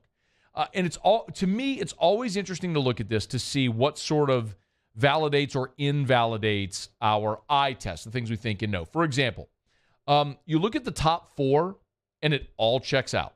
Georgia, Ohio State, Michigan, Alabama. No surprise there at all. Like, any list that's ranking the best teams in college football in whatever order should have Georgia, Ohio State, Michigan, Alabama. Surprisingly, how about Penn State, 5th? Under James Franklin, they have yet to reach the upper crust, but this is one of those things that says the numbers suggest Penn State is probably better than what they've shown on the field. Tennessee at 6. Maybe a little bit surprising there, considering you're losing Hendon Hooker, you're losing Jalen Hyatt. A lot of the guys that produce such that gigantic offensive season might be an indicator that, hey, man, you're going to take a step back. But they got Tennessee 6th there, followed by your Fighting Tigers of LSU at 7. Not surprisingly, the returning production on defense is kind of what drags LSU down just a bit. Oregon, Texas, Southern Cal wrap up the top 10, followed by Florida State, Clemson, Utah, Oklahoma, Notre Dame at 15, Washington, and how about Texas A&M at 17, Ole Miss at 18, Florida at 20. So you start to get into some of those next-tier SEC schools that show and illustrate that these metrics suggest Texas A&M should be better than 5-7. Florida should be better than 6-6. And how they, if they're able to outperform what they did a year ago and perform up to the level of expectation, are going to be sort of the fascinating things to watch this year. If you're scoring at home, the average rating by conference, the SEC blew everybody away. The average rating on the SP Plus by conference, the SEC at 16. Second is the Big Ten at 10. The Big 12 is at 10 also. Barely differentiating from the Big 12, excuse me. Then the Pac-12, big gap. Then the ACC. Then, how about this? Like, this is the stunning thing. Like, this illustrates so often what I talk about with the haves and have-nots in college athletics, in this particular college football. When you look at the conference-by-conference breakdown on the SP Plus, as I mentioned, SEC, Big 10, Big 12, Pac-12, ACC. So the top 5 Power 5 are far and away the best. Because when you drop one below, so their average rating, I don't want to confuse you with numbers, but it goes 16, 10.1, 10, 7.1, 6.1. Line at the ACC, the 6th best conference, the American, a negative 7.4. You're just talking about a massive gap between the Power 5, even the bottom of the Power 5, and the top of the Group of 5. That's not to suggest that a team in the Group of 5 couldn't have a really good year and be competitive against Power 5 teams. But the conferences as a whole, it suggests just how much of a gap there is there. I always kind of look at that and go, what's interesting? The ACC starts this season with a new favorite, and that, as we've mentioned, is Florida State at 11, one spot ahead of Clemson at number 12. The gap between Ohio State and Michigan in the Big Ten and everyone else is massive. You've got Ohio State 2, Michigan number 3. You got Penn State 5. But after that, when you look at the rest of the Big Ten, I mean, you have to go all the way to Wisconsin at 25 before you see another Big Ten team. So you have your Ohio State, Michigan, Penn State, gigantic gap to Wisconsin. What else stood out here in Bill Connelly's SP Plus rankings? I do like how he has, like, who are the teams to buy and who are the teams to sell. He's buying Tennessee, buying Texas, buying Oklahoma, buying Texas A&M, who's unranked in the way too early top 25, but saying essentially this is now an experienced team that returns a bunch from a disappointing season, but should be able to take that step. Stop me if you've heard that before. But right after that, the other team that he's buying is Florida. And I think all of a sudden those two teams become probably the teams to watch in the SEC. I don't know that any coach enters the SEC on the hot seat in 2023. Eli Drinkwitz at Missouri may be the closest. And I don't know that Missouri's going to move on from a coach so quickly. But if you want to look at coaches that could play themselves onto the hot seat, let Billy Napier have another 500 season. Let Jimbo Fisher go 8-4 again. And those coaches are the two that could absolutely play themselves on the hot seat. But effectively what this metric is saying is those teams have really talented players. They return a lot of production from teams that weren't great a year ago in their final results, but should be on the come up in 2023. And then the other one that was interesting, we talked about teams to sell, TCU, Oregon State, Texas Tech. But the other one that was interesting that he rode the fence on was Florida State. He said, I could have put Florida State on the sell list because the Seminoles are projected 7 spots worse in the SP Plus than on the way too early top 25. It's the only real disagreement in the top 10. It says, but the schedule hands them a massive opportunity. They're projected favorites and of at least 9 points in 9 of the 12 games they play, with 3 toss-ups. LSU, Clemson, and then at Florida, of course. They'll need a break or two to live up to the top 5 hype, but see if the Noles iffy overall, if they remain iffy overall with their recent history. So Florida State is sort of that team that he straddles the fence on to say, that's a team that with your 3 toss-ups, if those 3 toss-ups don't go your way, you're talking about a team that becomes massively disappointing relative to preseason expectations. So Bill Connelly's SP Plus rankings are out. Got LSU preseason number 7. He says he will update those post-spring because you better believe between now and the start of the season, you're going to see more defections, more additions to teams as well. You'll see injuries and a lot of things that will affect how these things shake out. So we'll keep an eye on them as of right now, though. That's where it stands. Okay, it's after further review. We're glad you're hanging out with us here. Let me knock out a quick break. We'll come back. Feinswog will be here. We'll talk a little LSU basketball, men and women. And also we'll talk some beer, as we often do. We're glad to have you aboard with us here. It's a Tuesday edition of AFR. Don't you move. AFR. So I was over at Traction this morning training with my guy Tevin Moten. And incredible, man. You're in there and you see Ethan Posick, see Bobby Bradley of the Cleveland Indians, see all these professional athletes. And then on the field you see a young tennis player from Parkview, or any young athlete in any different sport. The bottom line is, with Traction, what they have done there, and they love to say at Traction's where champions are made, Traction has built a facility that caters to elite athletes at the highest level of competition, and they take the same facilities, the same trainers, the same programs, and allow your young athlete to maximize their ability. So if it's sports performance, if it's skill training, if it's physical therapy, it's Traction. TractionSports.com. Go to TractionSports.com. Simply put, there's nothing like Traction here. It's Traction, where champions are made.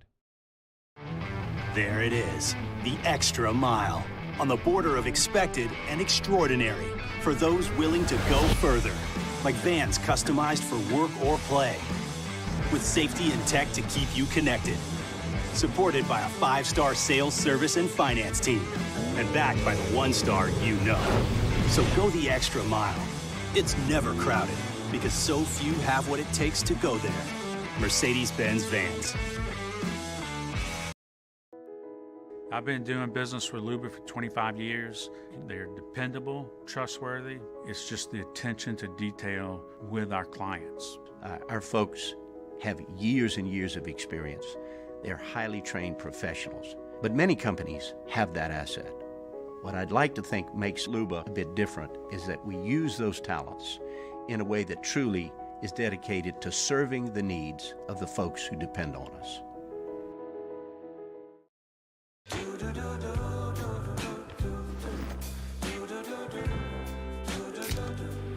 I've got that blue sky, I've got that sunshine.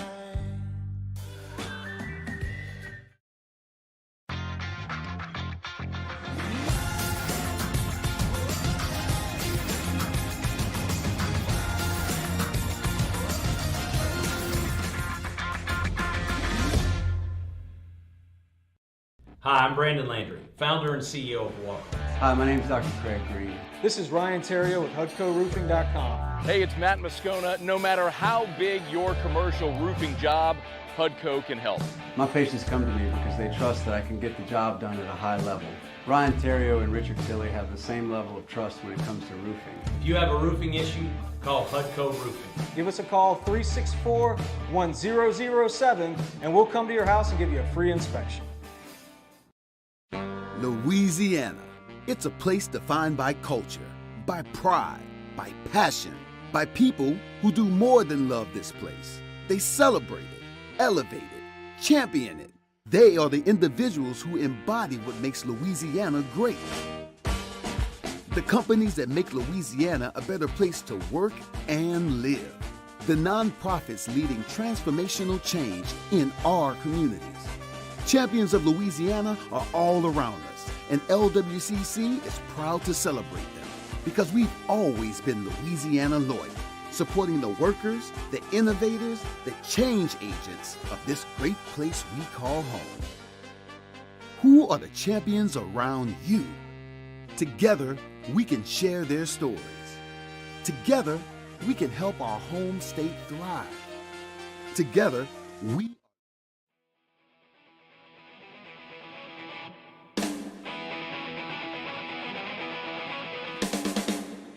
After further review with Matt Moscona, ESPN Baton Rouge, New Orleans, Alexandria.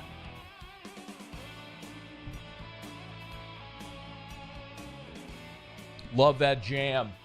Means we get to welcome on the one and only host of Sports Monday, Lee Feinswog. How are you, Lee? You just can't help yourself, can you? What do you mean? I thought that was really mild, considering what I normally do. Well, that's true. I thought it was pretty good. It's still Sports 225. I didn't call you Larry. I didn't call you Larry Feinstein. No, that's true, and I didn't call you a lot of things.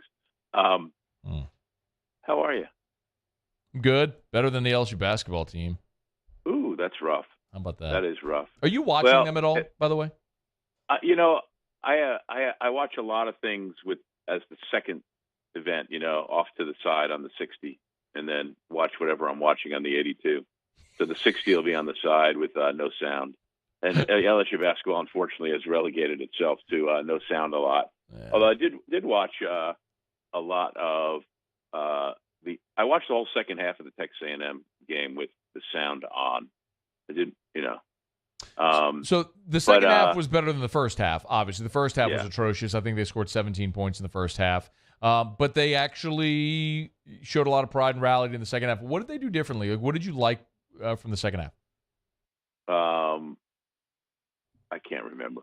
Okay. You're really going to ask? You're really going to ask me that? We did text earlier today. I said I'd ask you about who. Well, about, I did a Yeah. little bit of research on some other stuff though, but just some inanities because I was curious. Yes. Well, go into the inanities. Well, on the LSU men, at least the schedule's backloaded in their favor. You know how we always go.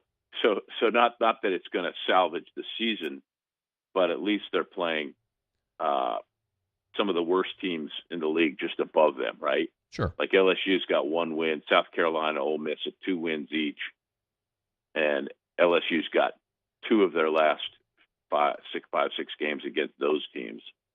And I'm predicting an LSU win at Georgia tonight. By the way, really, why? I just because they're due. They're just due. And Georgia's right, and Georgia's horrible too. You know. So I was curious about scoring because from watching the LSU women, I watched a little bit of that one against South Carolina, and I was curious about because my biggest complaint about women's basketball is not being able to hit the 1-foot shot, and I was curious to see how many people are scoring and how they're doing, and most there's and compared to the men as well. So just this is as randomly weird as you could probably ask for, but there are 19 women in the country averaging better than 20 points a game, and very few of them are on the top teams. Angel Reese from LSU is 4th at 23.2 points per game, and she's one of the few among the top teams. The superstar is Caitlin Clark from Iowa. Have you watched her play? No. Okay, she's a really, really talented offensive player, and she's averaging 27.4 points. She's 2nd in the nation. But on the men's side, there are only 25 players averaging 20 points or better, including, here's one for you, number 25 is Jamal Mashburn Jr. at New Mexico. Who knew? Okay. The Monster Mash. There you go. So, and again, but most of them are not from the top teams. And your random bit of trivia is among the men and the women, who is the highest scoring player in the nation? Maddie Segrist from Villanova, averaging 29.1 points per game. Okay, I can't say that I've ever seen young Maddie play. What is your deduction from this research that you've done? Well, having one good scorer who is out there is probably not an indicator of how good your team is. And like in the case of LSU, for example, they've got one player. KJ is up there in the among the tops in the SEC, but it doesn't do anything for them. It's not any kind of proven hypothesis or anything. It's just random stat looking because you just throw out a bunch of numbers, and I'm like, well, I hope there's a point here, and alas, there was no point. Of you just read scoring. You just read scoring stats too. Any more, because there's so few great women's basketball players. They're all stacked on the top teams. No doubt. That's why someone asked me why there's no parity in women's basketball. Well, that's why there's just not a great number of elite players, and they all go to the same few schools. Quite honestly, Lee, it's the same thing in college football. Like, why is absolutely there's more cumulatively, but the best players go to Georgia and Bama and Ohio State and Michigan and LSU and USC, and it's Clemson. It's why you have the same teams in the playoff every year. Yep. And the things you said we might talk about, I thought you would, salvage a couple of minutes with Super Bowl stuff because you said that was on there too. And I wasn't going to get all analytical on the poor LSU basketball team. No. But I am picking the victory tonight, not for any logical reason other than the fact that LSU's due. It is interesting that the line's only 4.5, and Georgia's going to get some credit for home court advantage. So that should suggest that on a neutral floor, these teams are relatively even. So maybe this is the breakthrough spot for LSU to go on the road and nip Georgia. Georgia beat Kentucky on Saturday, so maybe this is a letdown spot for Georgia. A come-up spot for LSU, and maybe they can nip them. Look, Lee, the thing that I would say is, they're still college athletes. It sucks to lose for as long as they've lost. Their last win was December the 27th, man.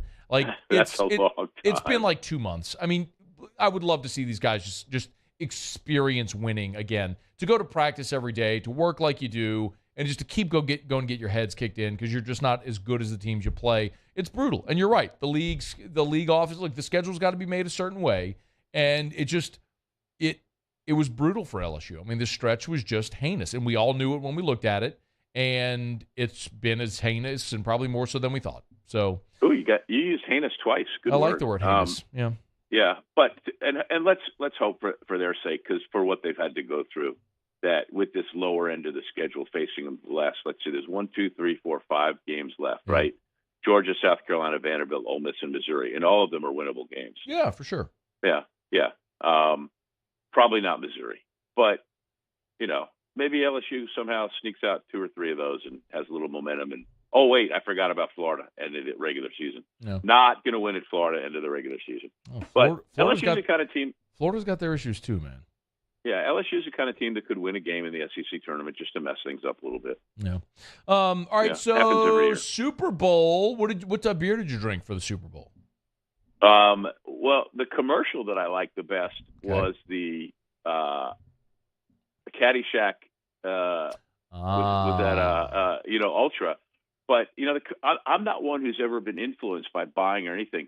Like I would never, from my beer selections, I would never drink, for example, a light beer or a Michelob Ultra, which was that commercial. But man, was that funny? And that was so well done.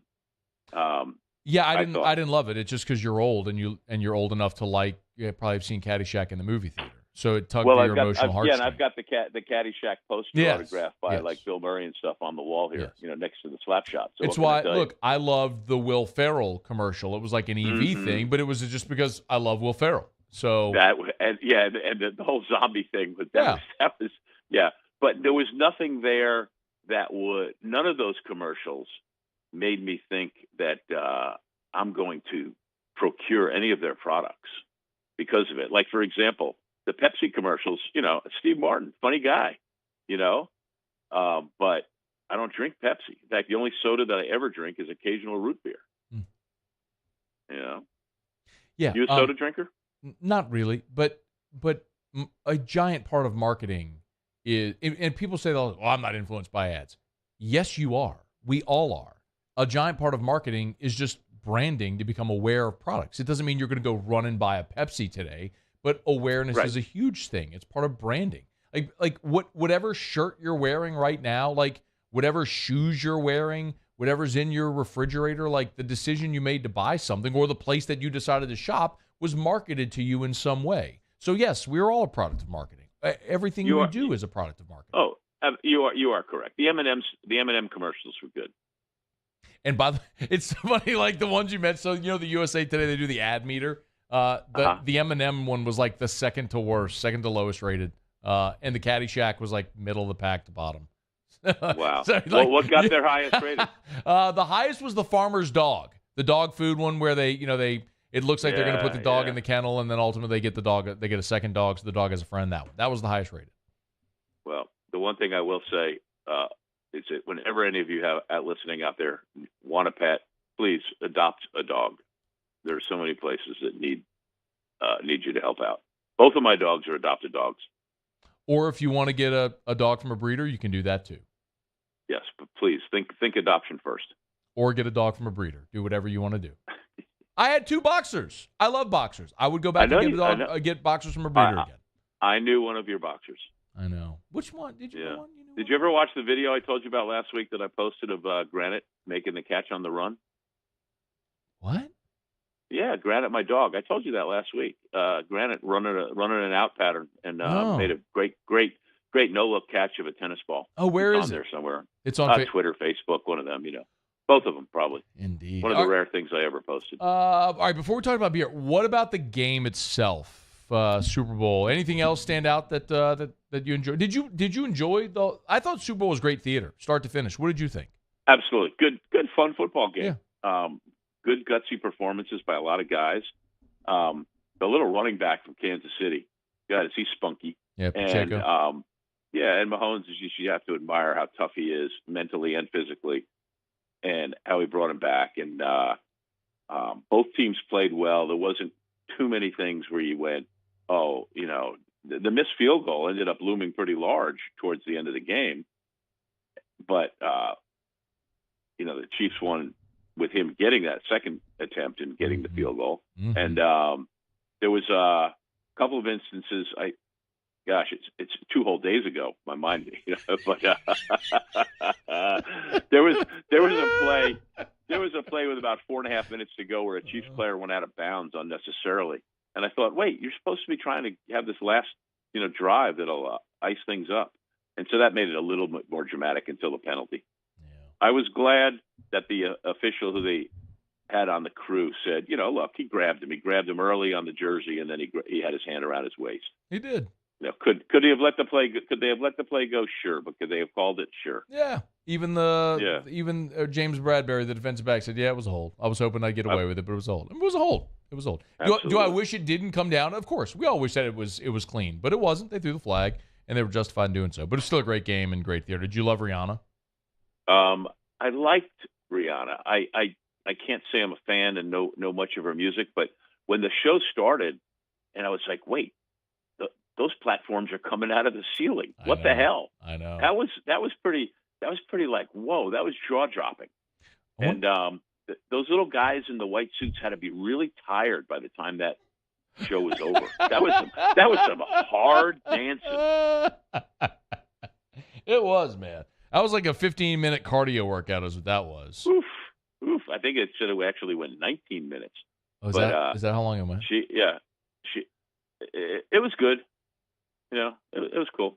I'm glad it wasn't overdone. You know what I really don't like on those halftime shows is when they bring all those people out on the field. And so at least this time it was just the performers. There was an elegance and cool factor to it. Yeah. And she's really good. She's from Barbados, I believe, and the beer of Barbados is called Banks. I am so happy that you tied this whole thing back. Yes. To beer. You're welcome. What is the malted liquor? What gets you drunker quicker? What comes in bottles or in cans? Beer. Can't get enough of it. Beer. How we really love it. Beer. Makes me think I'm a man. Beer. I could kiss and hug it, but I'd rather chug it. Beer. Got my belly out to here. Beer. I could not refuse it. Beer. I could really use it. Beer. Beer. That might be the most professional thing you've ever done, the way you helped me transition there. That was really good. Well, what I'd like to say to everyone is that what makes Matt so great as a host is because he's able to save a totally worthless segment of the previous 10 minutes by transitioning to this. And I will tell you that it's the beer that makes it worthwhile. Look, I got my guy Joey gave me some Stone Imperial Stout, Stone's out of California. And their slogan for this one is "Decadent is Sin." And if you happen to be showing it on the TV broadcast, what a cool logo. I want that on a T-shirt, right? That is just so cool. Decadent is Sin. It's an Imperial Stout, 10.5%. And if you are a Michelob Ultra drinker and that commercial was for you, well, I can't help you. But if you want to drink a really ass-kicking Imperial Stout, this thing is so good. It tastes so good. And my biggest complaint with my guy Joey is he only brought me one of them because I want another one right now. These are so good. This was the nicest. I have had an inordinate amount of stouts over the last couple of months, and this one just is the best. It's so good. He only brought you one beer or a 4-pack? Well, he brought me a lot of beers this particular time, and there was only one of these. Oh. So I know he listens, and he's hearing me. So I can maybe count on a couple others. And I think I'm out of beers for next week. I got to restock and come up with a new idea for you because I can't talk sports, but I can definitely come up with a good beer for you. We have learned that much over the years, my friend. No. In all seriousness, this is a really, really good stout. Oh, just fabulous.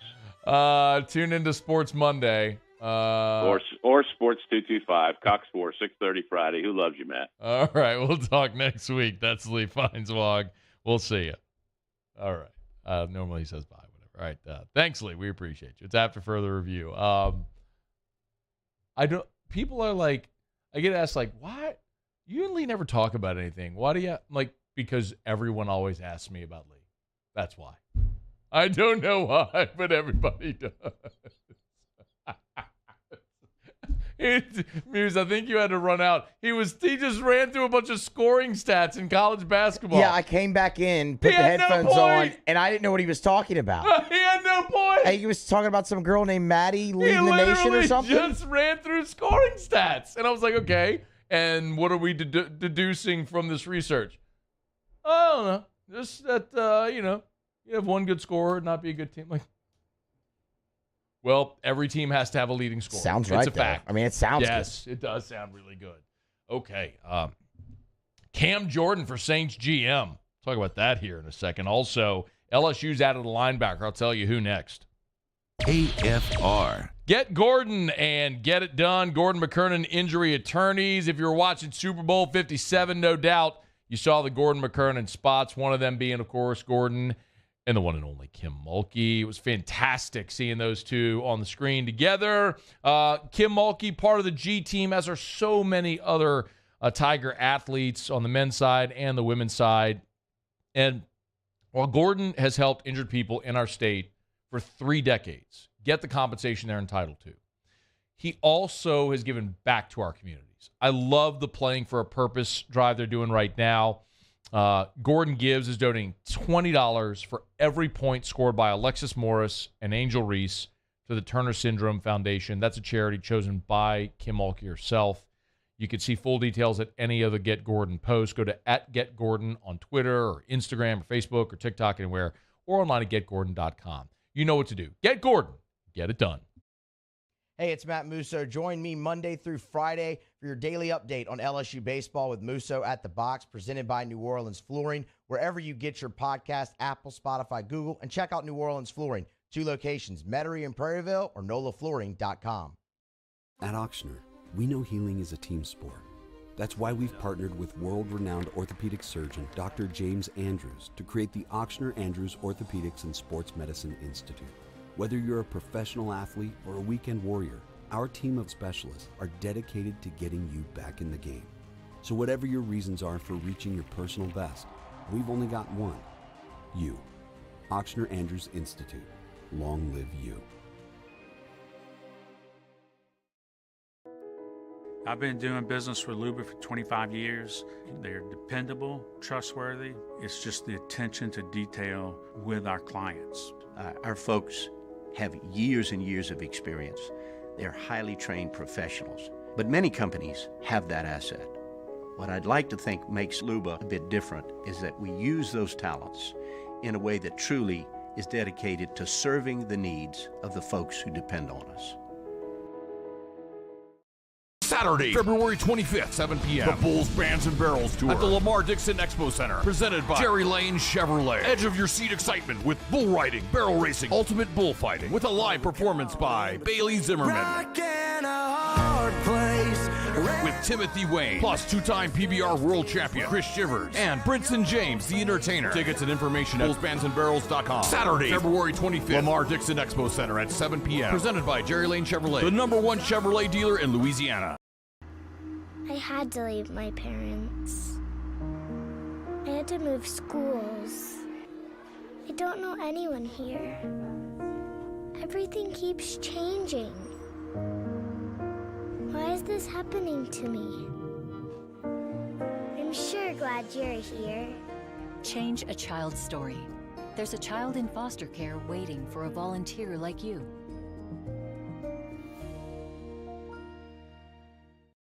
Hi, I'm Brandon Landry, founder and CEO of Walker. Hi, my name is Dr. Craig Green. This is Ryan Terrio with HUDCORoofing.com. Hey, it's Matt Moscona. No matter how big your commercial roofing job, HUDCO can help. My patients come to me because they trust that I can get the job done at a high level. Ryan Terrio and Richard Tilley have the same level of trust when it comes to roofing. If you have a roofing issue, call HUDCO Roofing. Give us a call, 364-1007, and we'll come to your house and give you a free inspection.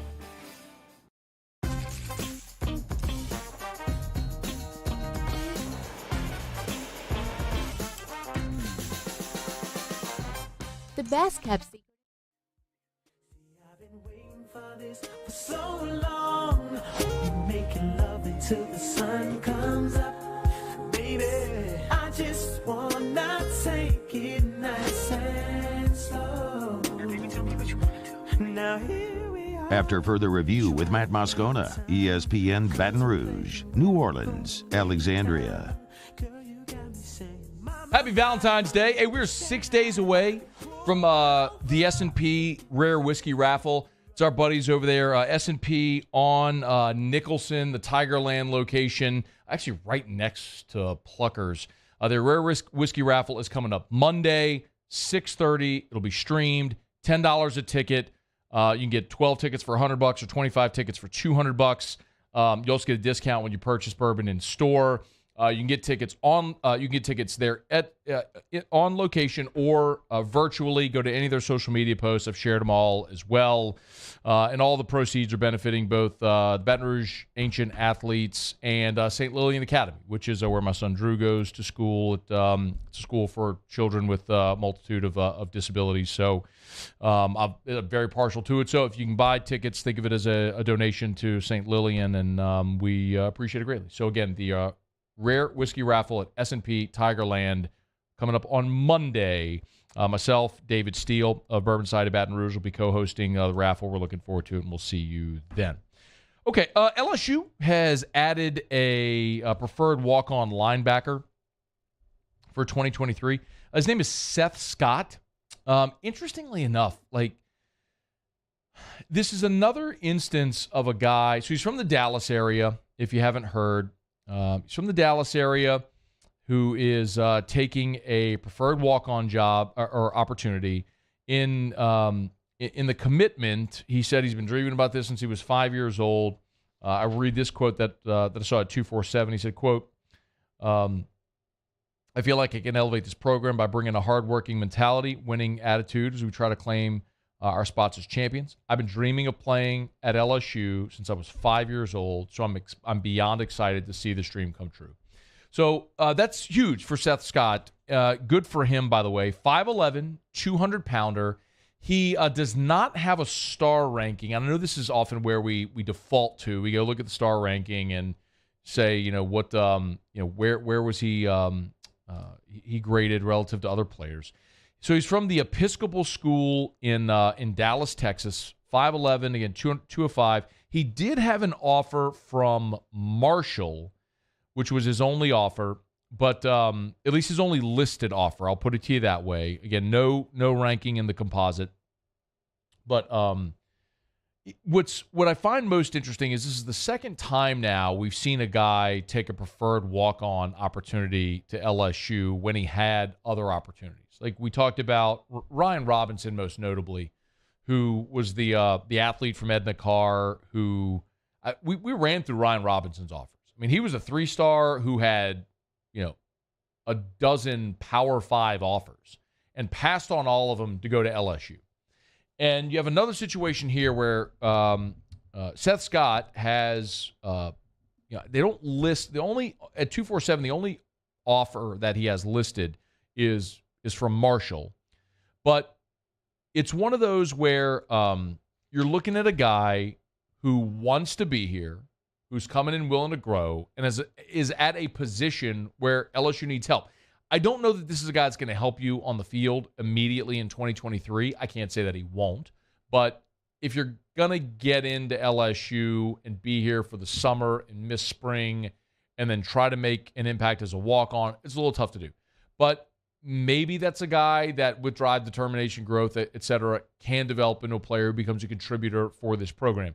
But mostly, I think the part in that quote is the thing that stands out and will continue to stand out, which is this is a guy who has said he's dreamt of going to LSU since he was 5 years old.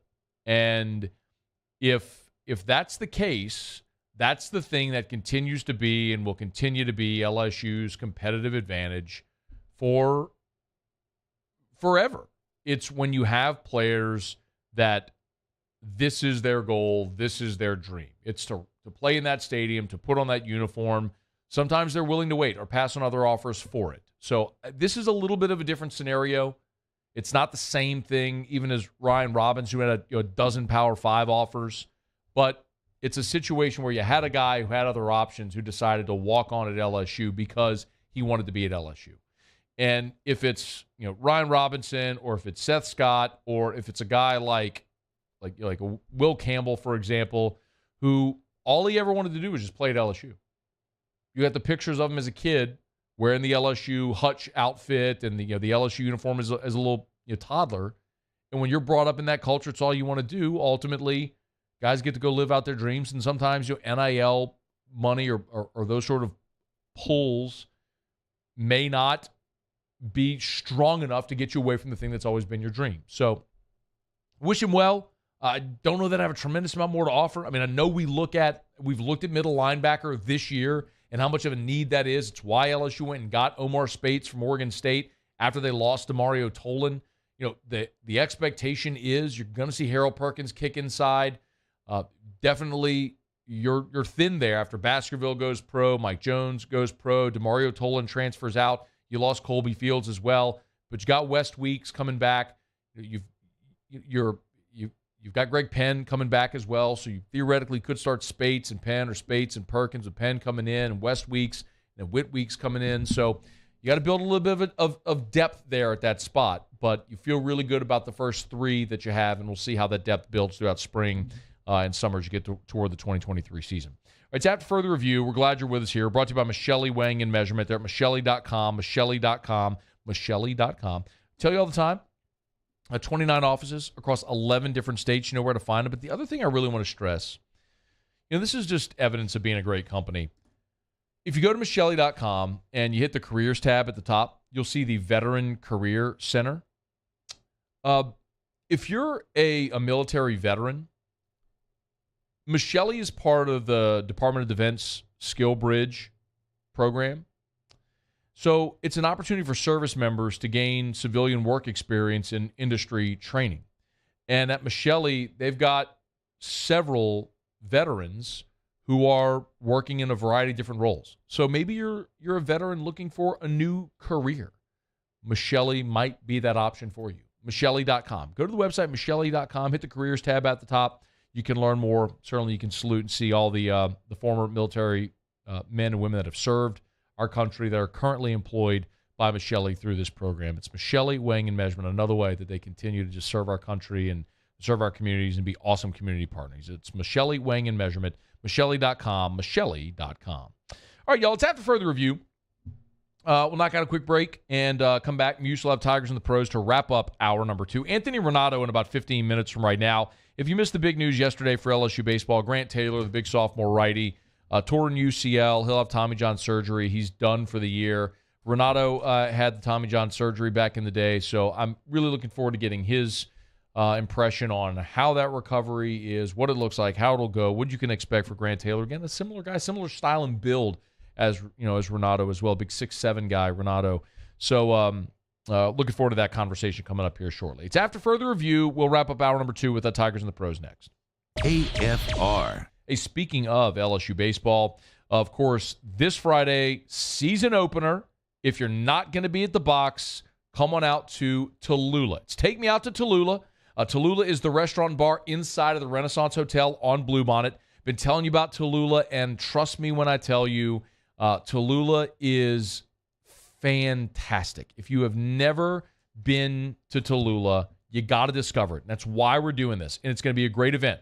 They're going to have 2 big projection screen TVs, one inside, one out with the game playing. There will be representatives from Rally Cap Brewing on hand with free samples from Rally Cap. There will also be a Taylor Calandro will be there from Calandro's with 2 allocated whiskeys. They're going to have a Willet Purple Top and a Michter's 10-year rye giving out free samples. And they're going to have discounts and great specials on beers and burgers. So come on out to Tallulah inside the Renaissance Hotel this Friday for the season opener. Take Me Out to Tallulah. Gulf Coast Bank and Trust is giving our customers the power to bank anywhere, anytime during this challenging event. And we're right there with you. Our mobile banking app is a smart way to manage your money and time. Gulf Coast Bank and Trust, the bank that cares about you. Toyota in Opelousas is here to help you ring in the new year with no markups, and you'll never pay over MSRP. And we have new inventory arriving daily. So Happy New Year from our Corvell Toyota family to yours. Louisiana. It's a place defined by culture, by pride, by passion, by people who do more than love this place. They celebrate it, elevate it, champion it. They are the individuals who embody what makes Louisiana great. The companies that make Louisiana a better place to work and live. The nonprofits leading transformational change in our communities. Champions of Louisiana are all around us, and LWCC is proud to celebrate them because we've always been Louisiana loyal, supporting the workers, the innovators, the change agents of this great place we call home. Who are the champions around you? Together, we can share their stories. Together, we can help our home state thrive. Together, we are Louisiana loyal. Always.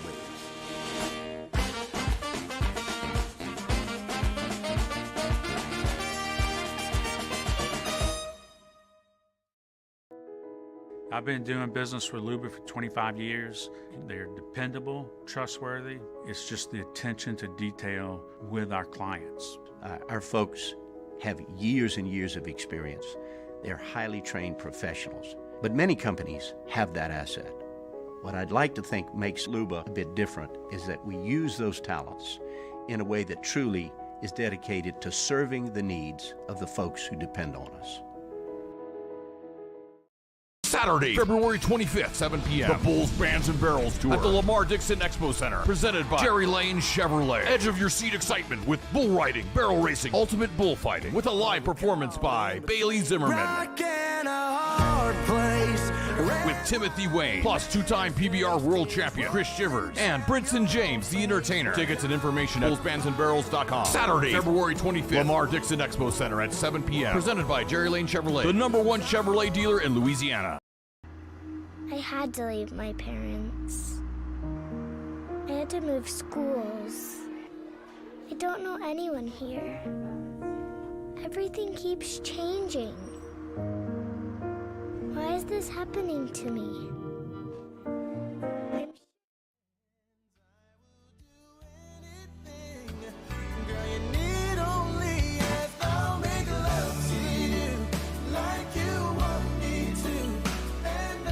After further review with Matt Moscona, ESPN Baton Rouge, New Orleans, Alexandria.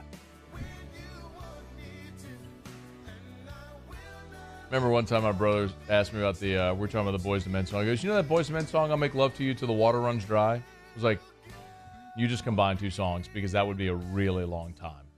I mean, that's what you call eternity. That's right aggressive. there. Yeah. That's probably not enjoyable for anybody involved. No. If I'm going to be quite frank.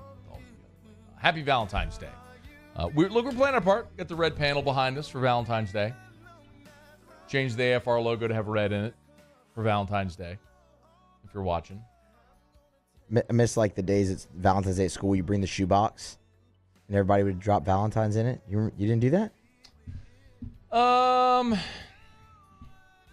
We are really late. Yeah. You got to do Tigers in the Pros. Yeah. All right, we'll talk about this coming up later. All right, it's Muse. Do Tigers in the Pros. Go ahead. Do your thing.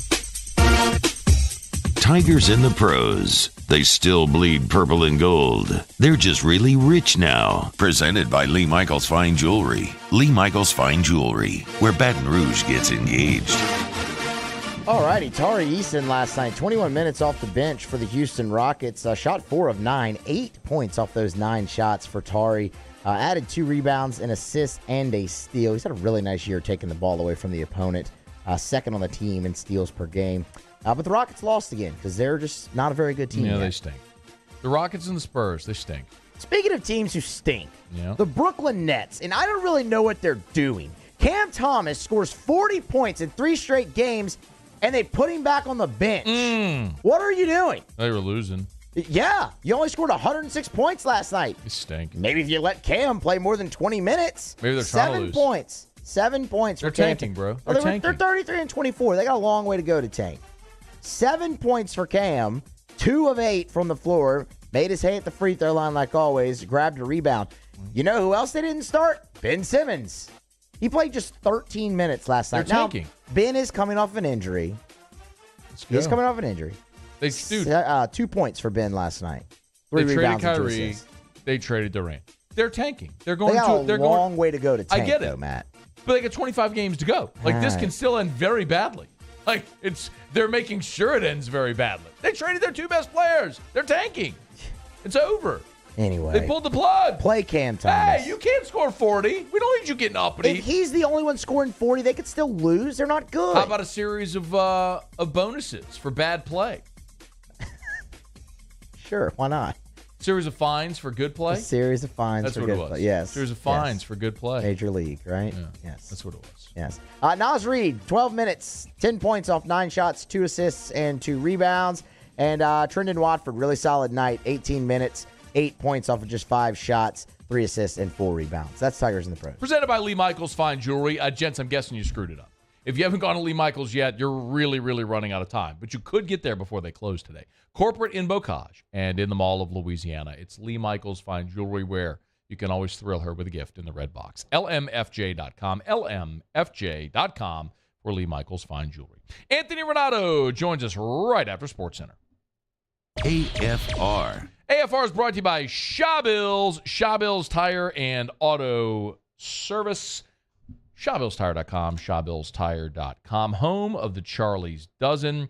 Love telling you about Shawbills because, man, Shawbills for more than 50 years has served the people of Louisiana, with the 18th location coming as well. And they always got great deals and great specials as well. I'm trying to find, forgive me, the latest up-to-date information on the latest special. This is my mistake. I'm an idiot because I didn't have it ready for you.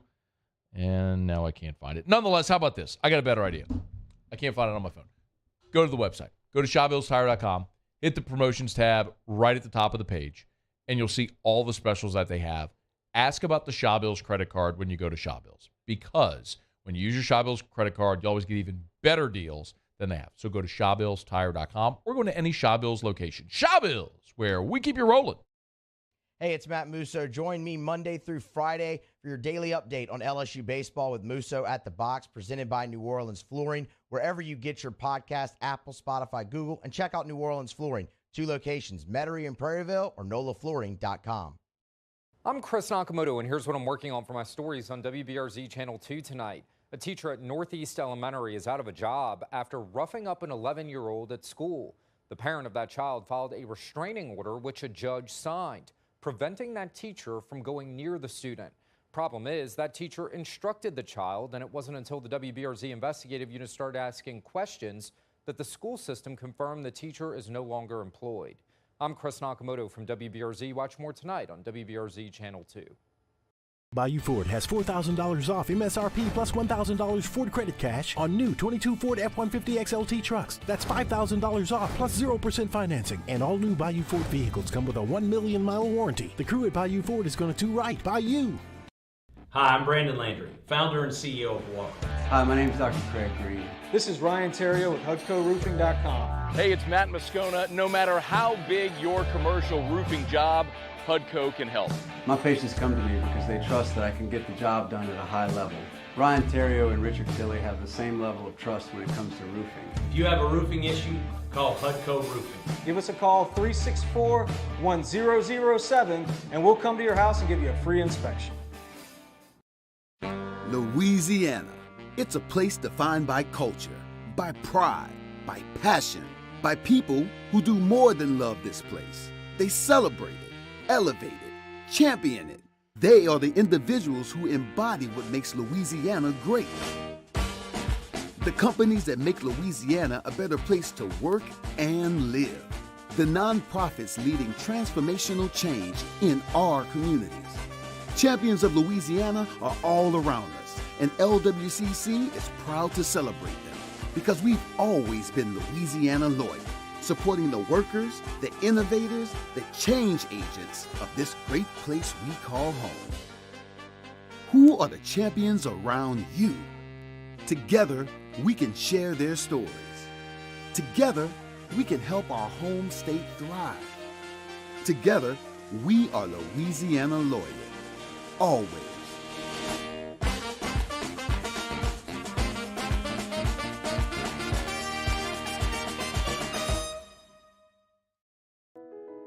I've been doing business with Luba for 25 years.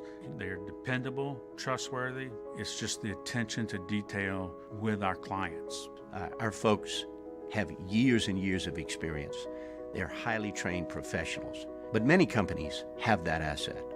What I'd like to think makes Luba a bit different is that we use those talents in a way that truly is dedicated to serving the needs of the folks who depend on us.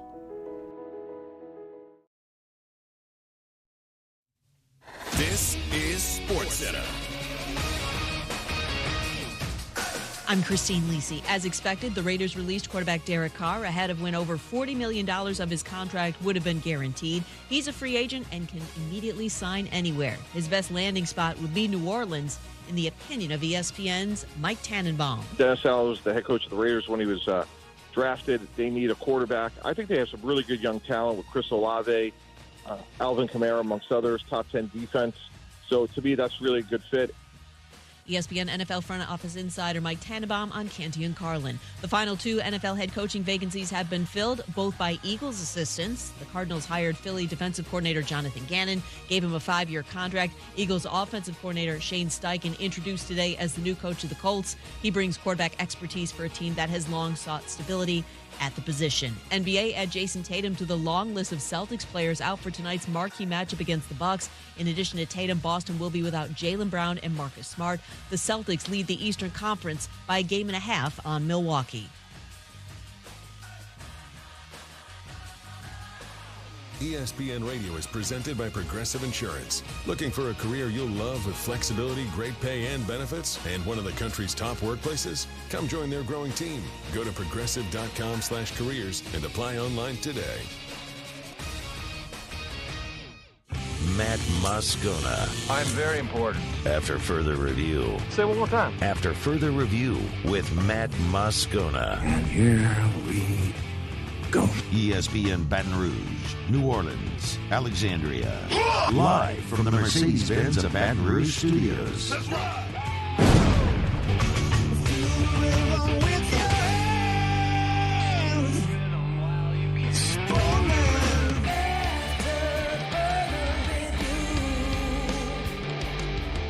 Hour 3, off we go. Welcome aboard. Glad you're with us. AFR, I'm Matt. You're a loser, man! Shut up, kid! Paul O'Neill. They're chanting Paul O'Neill's name. So. And Mr. Toby Tomplay.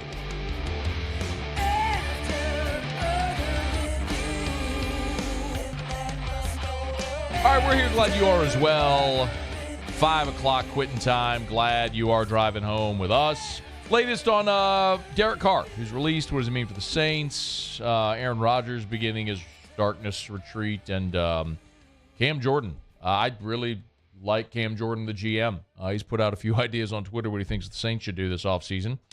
We'll get into that in about 15 minutes. Disappointing news for LSU baseball. We learned on Monday, Grant Taylor, sophomore righty, he'll be on the shelf for the season with a torn UCL. He'll have Tommy John surgery, and I'll be back for 2024. So what does that mean? How do the Tigers compensate? Always appreciate we get a couple of minutes with our guy Anthony Renato, former Tiger great. You find him pretty much everywhere on social media as well. Cards and Culture there in Perkins Row, and good enough to hang out with us here for a few minutes. How are you, dude? I'm great, man. It's been way too long where I haven't been on the show, so happy to be here. Thanks for having me, man. I'm excited to roll into this. Thanks, man. Hey, let's start with the injury for Grant Taylor. I mean, it's something you've been through before. Can you just kind of put us in between Grant Taylor's ears right now when you're gearing up for a big season, and then you're cut down before it starts? Yeah, man. I mean, that's never a good feeling when you've put in the time, the effort. Literally, I'm sure, I don't know Grant personally, but, almost every pitcher nowadays and everything that's built around it is injury prevention, right? So when you do have that injury, that's a terrible feeling. You feel like you let your team down a little bit. You're disappointed in yourself, and obviously you're going to have FOMO of being out there. So I wish the best for Grant and obviously the team and everything, because he was going to be a main contributor in that rotation probably. But hopefully they'll bounce back. They got a bunch of arms, and hopefully they'll make the most out of it. You had the torn UCL your senior year, is that right, in high school? So no, actually, I never tore my UCL. I had a lot of tendonitis, and then I had a stress reaction in my elbow my junior year of college. So my freshman year, I was on the shelf. I pitched in the fall, right. But then the start of the season, I was basically out for most of the season. Right. No, I remember in 08, because, I mean, you were on the mound for the final out of the old box in 08, but you missed a bunch of the season. So what was that injury? Yeah, that was the UCL. So I had really, really bad tendonitis. Okay. There was probably a partial tear in it, but I chose to rest in rehab, and I wound up, luckily, getting through it and everything. So, yeah, I wound up working out all right. I pitched 13 innings my freshman year towards the end of the year. That kind of set me up to come back for my sophomore year. Okay. So I do remember that you had a UCL, but you didn't have the tear and the Tommy John. So walk me through what this, obviously Grant Taylor, like, there are options. You could try to do the rehab. People done rehab. They've done stem cells, whatever. Sounds like he's going to opt for surgery and then to come back from that. Realistic to think that he could be pitching for LSU in 2024? Yeah, I think so. I think today's technology, and I even read some articles a couple months ago about new surgery. I don't know if he's going down this route, but they're even saying there's a new surgery where they're going to do it a little differently, and the recovery time is actually 4 to 6 months. So I know that there's advances in it, and usually Tommy John is anywhere from 8 to 14 months. So depending on how the rehab goes, how hard he works, how well he responds to everything. And honestly, it's how much prehab do you do before the surgery, and then and how well did the surgery go, and do you recover from it, really sets you up those following weeks after surgery. So hopefully he gets the ball rolling, and he has, a good team around him, obviously with LSU and their doctors and stuff. He'll probably be in the best care. So I look forward to seeing him pitch in 2024.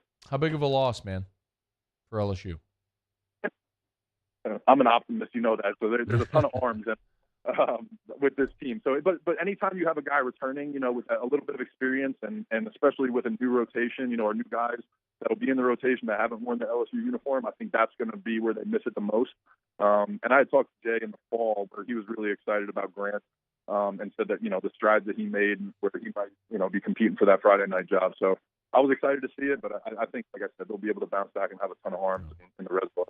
He's on Twitter at Anthony_Renato, former Tiger great Anthony Renato, joining us, national champion in 2009. Of course, man, a lot of similarities, man. A lot of people ask me, is this the most anticipation that LSU's ever had coming into a season? And the only one I really compare it to, at least in recent memory, man, is that 2009 season. Of course, 2008 had the 23-game winning streak. You guys go to Omaha. 2009, preseason number 1. You're opening the new box. What's it like managing those expectations going into a season where, quite honestly, you're expected to finish the season in Omaha and to win it?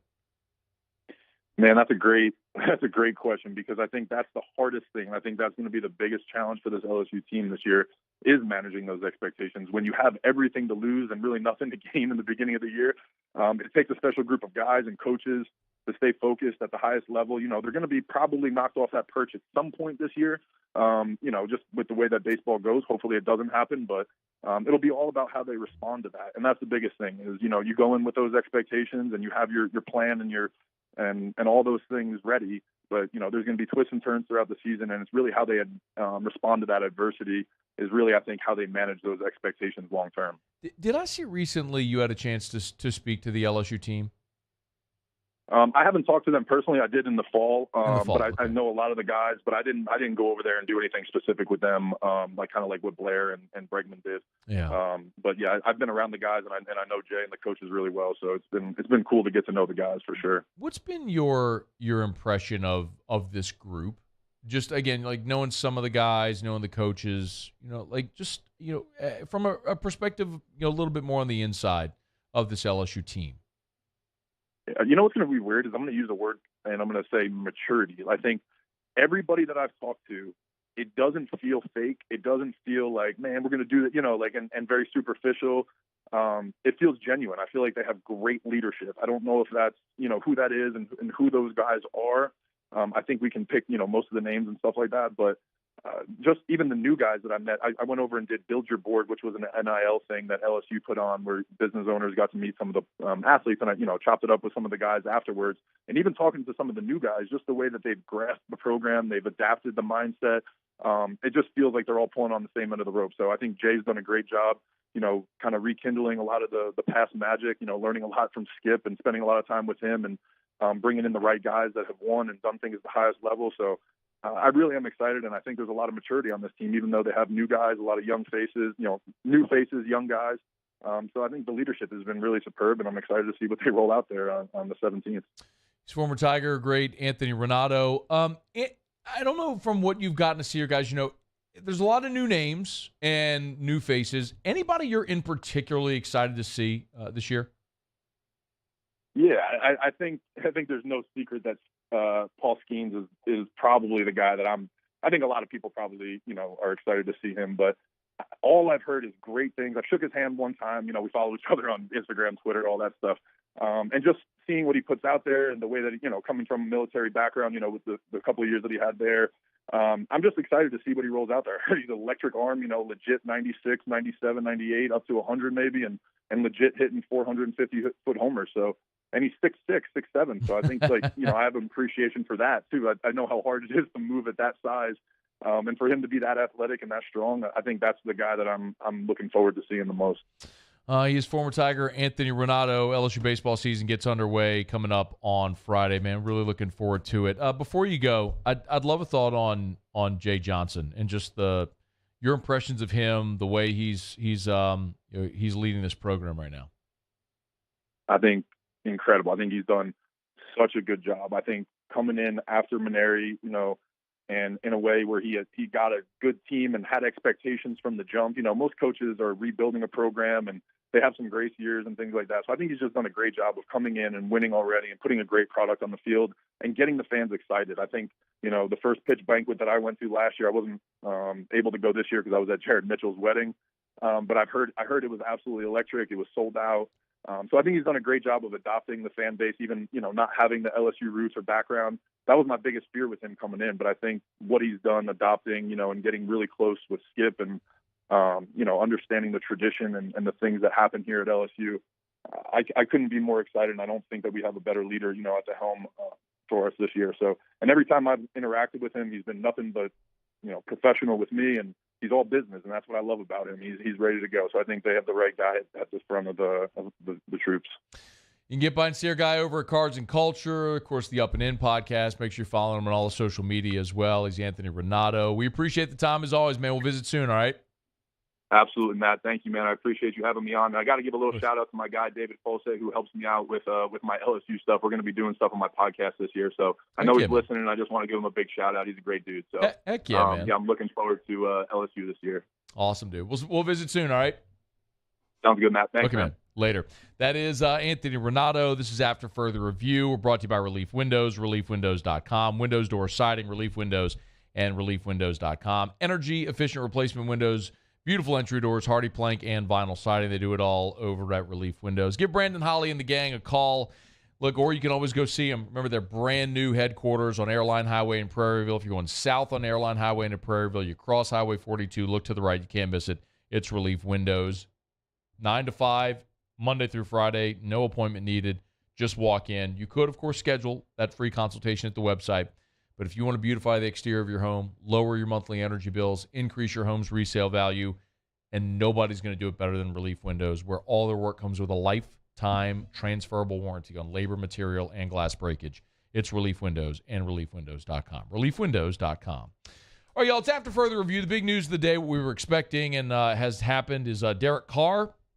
His time in Las Vegas with the Raiders officially over. He was released earlier today. He's a free agent. He's expected to take visits. Cam Jordan put out some suggestions to the Saints front office on Twitter. Well, let's see what Cam Jordan had to say when we come back. And I got to say, I think Cam Jordan for GM sounds really enticing right now because from a player's perspective, I think you nailed it. We'll get to that next. It's AFR. AFR. We're brought to you by Pluckers, Nicholson, Bluebonnet, dine-in, carry-out, or delivery, 28 flavors of award-winning jumbo chicken wings, ice-cold draft beer, full-service bar, sports on TV. It's Pluckers. Of course, tonight you got LSU basketball. They're at Georgia, so if you're looking for a place to watch the game tonight, 7:30 tip. Get them by either Pluckers location. If you don't have Valentine's plans, go hang out at Pluckers. Remember, 8:30 tonight and every Tuesday, sports trivia at the Nicholson location, hosted by our guy, Hunt Palmer. So you get by Pluckers, you can watch the LSU basketball game against Georgia, tip off at 7:30, eat some wings, drink some beers. 8:30, they'll crank up sports trivia, win some Pluckers gift cards. Remember, every single team gets to spin the prize wheel. So even if you don't win a round, no worries. every team is going to win something on the prize wheel over at Pluckers. Nicholson, Bluebonnet, dine-in, carry-out, or delivery. Tuesday nights, kids eat free so the whole family can have fun affordably tonight and every Tuesday at Pluckers, where if you don't like our wings, we'll give you the bird. Women who suffer from cardiac arrest outside of a hospital are less likely than men to receive life-saving CPR from bystanders. Be the beat for your community. Go to heart.org to take the CPR challenge and save lives.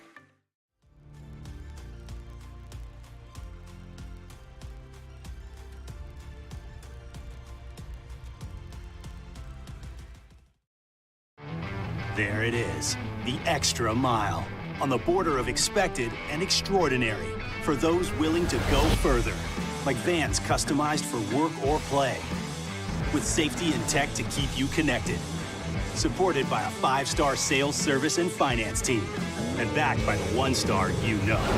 So go the extra mile. It's never crowded, because so few have what it takes to go there. Mercedes-Benz Vans. Saturday, February 25th, 7 p.m. The Bulls, Bands, and Barrels Tour at the Lamar Dixon Expo Center. Presented by Jerry Lane Chevrolet. Edge of your seat excitement with bull riding, barrel racing, ultimate bullfighting. With a live performance by Bailey Zimmerman. With Timothy Wayne. Plus two-time PBR world champion Chris Shivers. And Brinson James, the entertainer. Tickets and information at bullsbandsandbarrels.com. Saturday, February 25th. Lamar Dixon Expo Center at 7 p.m. Presented by Jerry Lane Chevrolet. The #1 Chevrolet dealer in Louisiana. I had to leave my parents. I had to move schools. I don't know anyone here. Everything keeps changing. Why is this happening to me? I'm sure glad you're here. Change a child's story. There's a child in foster care waiting for a volunteer like you.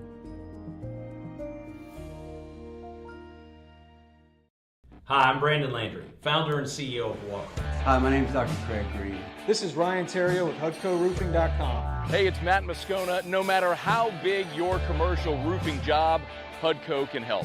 My patients come to me because they trust that I can get the job done at a high level.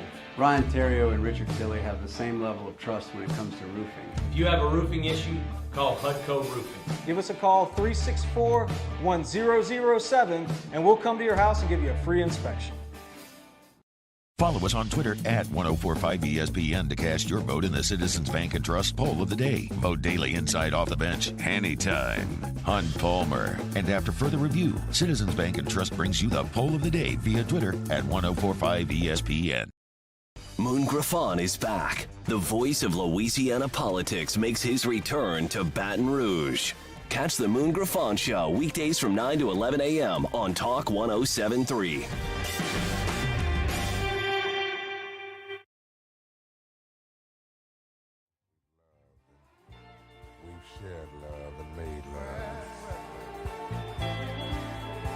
It doesn't seem to me like it's enough. It's just not enough, baby. It's just not enough. Oh, baby. Oh, baby. My darling, After further review with Matt Moscona, ESPN Baton Rouge, New Orleans, Alexandria.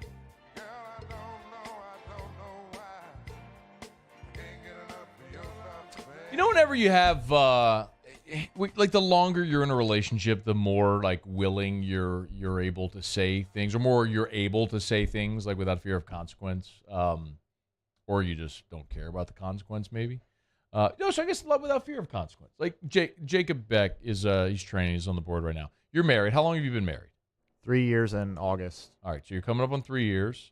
When were you comfortable? Or are you comfortable, like, saying anything to your wife? Yeah, so we actually dated for about 4 years before we got married. Okay. So it's been a minute. Yeah, so I would say probably by year 2 or 3 of dating, probably. You have an example? Ooh. You know what? I actually am pretty honest with my wife when it comes, if she, like, is trying something on. Really? She asked me, like, I'm gonna, I'm does gonna this be look honest with good? her. Yeah. Yeah. I'll be honest with her. I'm not gonna sugarcoat it. what would you say? I mean, I would just... Babe, does this do I look big in this? Does this make me look fat? What do you say? No, well, it's not necessarily that, but she'll ask my opinion about something that, and I'll just say, I don't really like it. Okay. Paul, what about you? You and Sam have been married for oh God, no, more than 2 years. Opal's almost 2. This will be 7 years. 7 years. It's been a minute. Okay. So, when are you comfortable saying whatever? Oh yeah. Okay. She'll do the same to me. Oh, I know that. Sam O'Neill has straight tried to like sabotage you. She sends me like videos like, when are you going to crush him? Like, Paul's the nicest guy ever. What are you talking about? Like, she wants me to like get you. That's my wife. I have no doubt. Like, I have no doubts. But I don't know if you're comfortable going the like turn that. 100%. Okay. Because there's a point where when you're dating, you let things slide. Whenever, maybe newlyweds, you're in that honeymoon period, you get to a point where you're like, Eric and I have been together for 13 years now. There's some people, like, I'm sure listening, they're like, man, we've been married 40, 50 years, whatever, and God bless you, man, that's awesome. But you get to a point where you're comfortable, you feel more comfortable saying something that you maybe wouldn't early. I think Cam Jordan is there with the Saints. Cam Jordan is full on, like, married, using the bathroom with the door open and not thinking about it. Like, when were you comfortable, Jacob, like, bathroom, door open, no worries? That might have taken a little bit longer. Maybe like 3 years, 3 or 4 years. 3 years? Oh, man. Are you serious? Maybe 2. I don't know. I'd have been like 3 dates. I'm like, this is it. This is just the reality. This is what people do. Paul, do you want to answer that? I still don't do the bathroom thing. Bathroom door open? Are you kidding? No. I draw the line right there. Oh! How in the world do you live? Well, I guess it depends. It's your castle. You can't use a bathroom with the door open in your own castle? I guess it depends, too, on what you're doing in the bathroom. No, it doesn't. Even if you're... Anything. I don't care. I'd leave the door open if you were in my house. I don't care. It's my house. Bro, we got serious issues in this world with people, like, fearing using the bathroom. You know what I mean? Anyway, it's more of a fear thing. It's more of kind of a respect thing for me. Bro, it's just a courtesy flush, bro. Just give him a courtesy flush. I mean, as soon as that thing hits the water, gone. I know this is disgusting a lot of people, but this is not where I was intending to go with this at all. But we just navigated this path, and so here we are, and so we're just continuing. Text me, tweet me, let me know. Am I off base? By the way, Otter's giving us Vandy at 5, Vandy -5 at 5:30. So that's one of the plays. You got 8 minutes. Wait, real quick. I'm going to make this play real quick. So get out your DraftKings Sportsbook app and make the play. Vandy -5 at 5:30. That's one of the Otters plays. Here we go. Sorry. This is terrible. I know this is terrible radio. I don't care. And you might think I'm a degenerate, but I really want your feedback on this. Like, I'm a little floored here that Paul's telling me still won't. Married for 7 years, you still won't use the bathroom with the door open. That's pretty crazy. It's also more of like, I have a daughter now. I'm trying to be respectful. She don't know what's going on. True. Right now she doesn't, but. She don't know. Dude, wait until my father-in-law has 3 daughters. And wait till those tables are turned on you when she doesn't care. Like, he's told me stories. He's got, like, teenage daughters run through the house, whatever, no clothes on, just go into the laundry room, whatever, get a shirt. It's like, hey, man, what's going on here?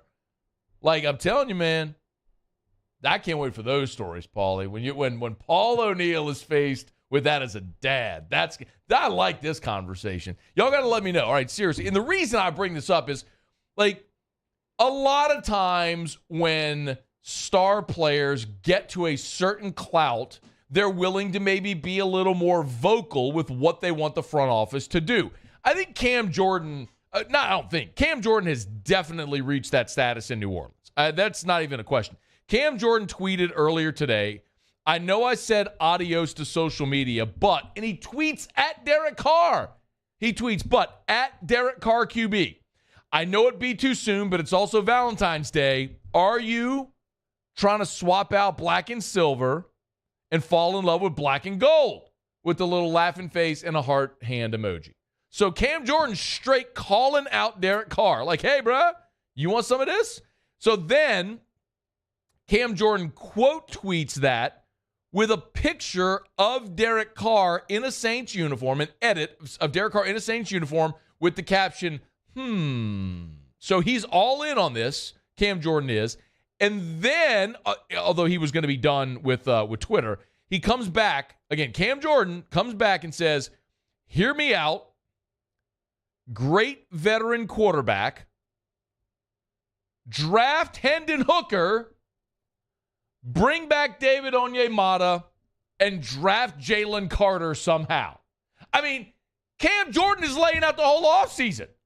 He's saying, give me the veteran quarterback. Give me the young quarterback to groom. Bring back your dominant interior player and draft the best interior player in this draft. I mean, there ain't no way to say it's getting Jalen Carter. Let's just be very clear about that. But I respect where his head is at.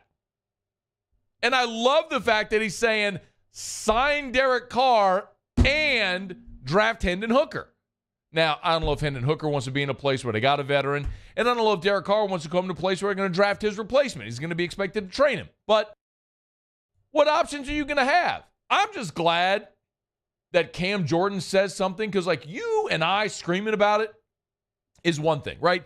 I mean, I don't know how many times I've said this. You look at every mock draft that any media person, fan, whatever does. You go to the draft simulator thing at Pro Football Focus, and everybody has the Saints drafting Hendon Hooker. And for all the reasons, we know the Saints need a quarterback. He had a really good season, and he's probably the best quarterback that's likely to be available when the Saints pick at the end of round 1 or early in round 2. So everybody's mocking Hendon Hooker to the Saints, and we've convinced ourselves that that's a great fit and should happen. But it's validating when a guy like Cam Jordan goes on social media and says it. He's like, draft this guy, sign Derek Carr, draft Hendon Hooker, re-sign David Onyemata. He's laying out the blueprint. So I don't know if the Saints front office has conversations with their star players about this stuff. I don't know. But you better believe that they're all going to see that. And for me, that's really the thing that I've probably been screaming the loudest about with all of this Derek Carr conversation and all this offseason conversation for these weeks now. Like, I'm not opposed to bringing in Derek Carr at all. I'm not opposed to signing Derek Carr. Yeah, I want that. Like, I want a veteran quarterback, but it's got to be at an agreeable price, and you got to plan for the future as well. You can't continue to hinder your organization's long-term prospects by buying on credit for the short term when doing that isn't going to net you a championship. You got to be willing to make the play that's what you did in 2006 and what you did in 2017, where you utilized a draft, you hit big in those two drafts, and you drafted the foundational elements of your roster upon which you built teams that made great runs. One that won a Super Bowl, and in the more recent run, of course, 2018, you were right on the doorstep. So, yes, you've done it before. It's what you have to do again. It's where you are as an organization. I can say it. You can scream about it. We can tweet about it. We can talk about it at coffee shops or water coolers or wherever at the bar. It's another thing when Cam Jordan's out there. You know what Cam Jordan's doing? Cam Jordan's just sitting there like, pants on the ankles, taking a squat with the door open, saying, "Hey, babe! Hey, babe! We're out of toilet paper in here. Would you bring me a roll, please? And while you're at it, I left my phone charger in the den. Would you bring me that too? Because I'm running out of battery. I think I'm going to be another 10 minutes or so. Love you." That's what Cam Jordan just did for the world to see, and I love it. Paulie, just open the door. Now, just try it. Would you try it? Would you try it once? I don't know about that. What do you do, Paul? Paul, what do you do if you're out of toilet paper? Like, do you ask your wife to get you some? I make sure I'm not out before everybody's been in that situation. Yes. Everybody's been in that situation. At least once in your life, you've been in that situation. Not that I can recall. Maybe not. You can roll like you've blocked it out of your mind is what you've done. It's a traumatic moment. Now, what about when you're in public? What do you do, Paulie? I avoid that at all costs. I don't get it. Jacob? I avoid having to do that in public. Bro, I've done that on dates before. Like, excuse me, I'll be right back. I gotta go. Sorry. Why? What's going to happen to you, Paul? Muse, what about you? Public number 2. I mean, I don't enjoy public restrooms, but I mean, if you gotta go, you gotta go. Yeah, I mean, yes! it's not good to hold ourselves? It's not good. Thank you. It's not good to hold it. Bad for your body. Why do we torture ourselves? Exactly. I mean, you put some toilet paper on the seat. Yeah, I mean, wipe it down. Toilet paper on the seat. Do like the standing squat or whatever. Just get in and get out, man. Why would torture ourselves? Clenching, sweating, beads of sweat down your head. Nah, man. I think they call that prairie dogging, right? When you're just like so close and you can't hold it anymore. I think so. Okay, this right now you've gotten too descriptive. Too much? Okay, you've gotten, like, the conversation is one thing. When you start getting descriptive, you've gone overboard. Is that more of a Friday 4 to 6? Yes. Yeah. Yes, okay. that's what that is. Yeah. I expect it from Terrio on Friday at about 4:30. I don't expect it from you here on a Tuesday, on Valentine's Day at 5. Yeah. By the way, Erica's going to be mortified. She hates this conversation. I'm going to tell you a story, though, that, okay, I got it. Hey, look, Scott Pritchard. Nope, TP in a public restroom, lose a sock. That. You got to do what you got to do. Glenn Reese said, sorry, nope in public. What do you do? What do you do? You're in public, you got to go. What do you do? What do you do? You're on a long road trip, Paulie. What do you do? You're on a long road trip. You got to go. What do you do? If I got to go, I'm going. Okay. But I avoid if I can. Damon Hinderberger, almost married 20 years, bathroom door closed every time. These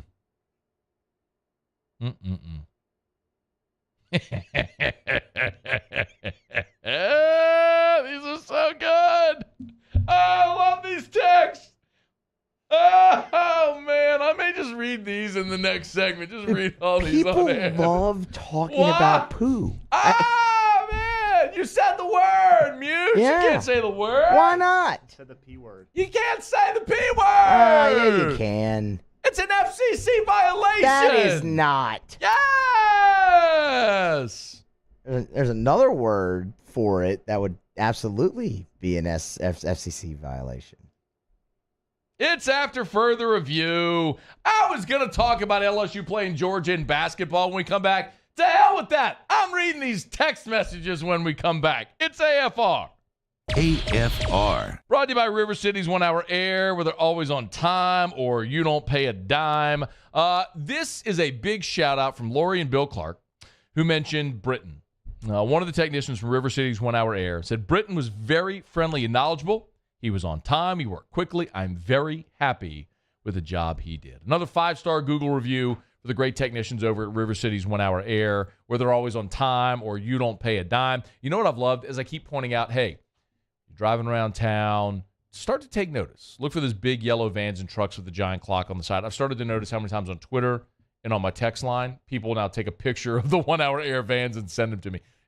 You're noticing how many times you see them out and about because their fleet is huge. They've been in business for 40 years, and they can always service you nights, holidays, or weekends, and they'll never charge you extra to come out nights, holidays, and weekends. It's River City's 1 Hour Air. 752-0001. 752-0001, where they're always on time or you don't pay a dime. Gulf Coast Bank and Trust is giving our customers the power to bank anywhere, anytime during this challenging event. And we're right there with you. Our mobile banking app is a smart way to manage your money and time. Gulf Coast Bank and Trust, the bank that cares about you. Louisiana. It's a place defined by culture, by pride, by passion, by people who do more than love this place. They celebrate it, elevate it, champion it. They are the individuals who embody what makes Louisiana great. The companies that make Louisiana a better place to work and live. The nonprofits leading transformational change in our communities. Champions of Louisiana are all around us, and LWCC is proud to celebrate them because we've always been Louisiana loyal, supporting the workers, the innovators, the change agents of this great place we call home. Who are the champions around you? Together, we can share their stories. Together, we can help our home state thrive. Together, we are Louisiana Loyal. Always.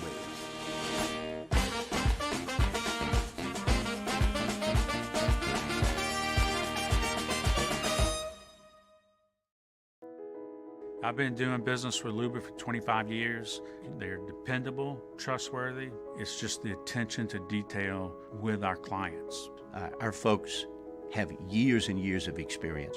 They're highly trained professionals, but many companies have that asset. What I'd like to think makes Luba a bit different is that we use those talents in a way that truly is dedicated to serving the needs of the folks who depend on us. Start your day with news and newsmakers. Start your day with traffic, weather, and local stories that are important to you. Kickstart your day every day. Mornings with Brian Haldane from 6 to 9 a.m. Weekdays on Talk 107.3.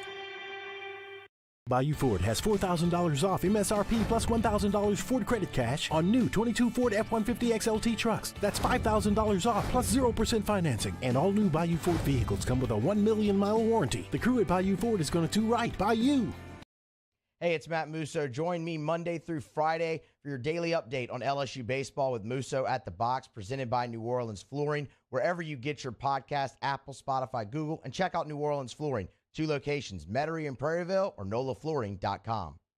Saturday, February 25th, 7 p.m. The Bulls, Bands, and Barrels Tour at the Lamar Dixon Expo Center. Presented by Jerry Lane Chevrolet. Edge of your seat excitement with bull riding, barrel racing, ultimate bullfighting, with a live performance by Bailey Zimmerman. Rockin' a hard place.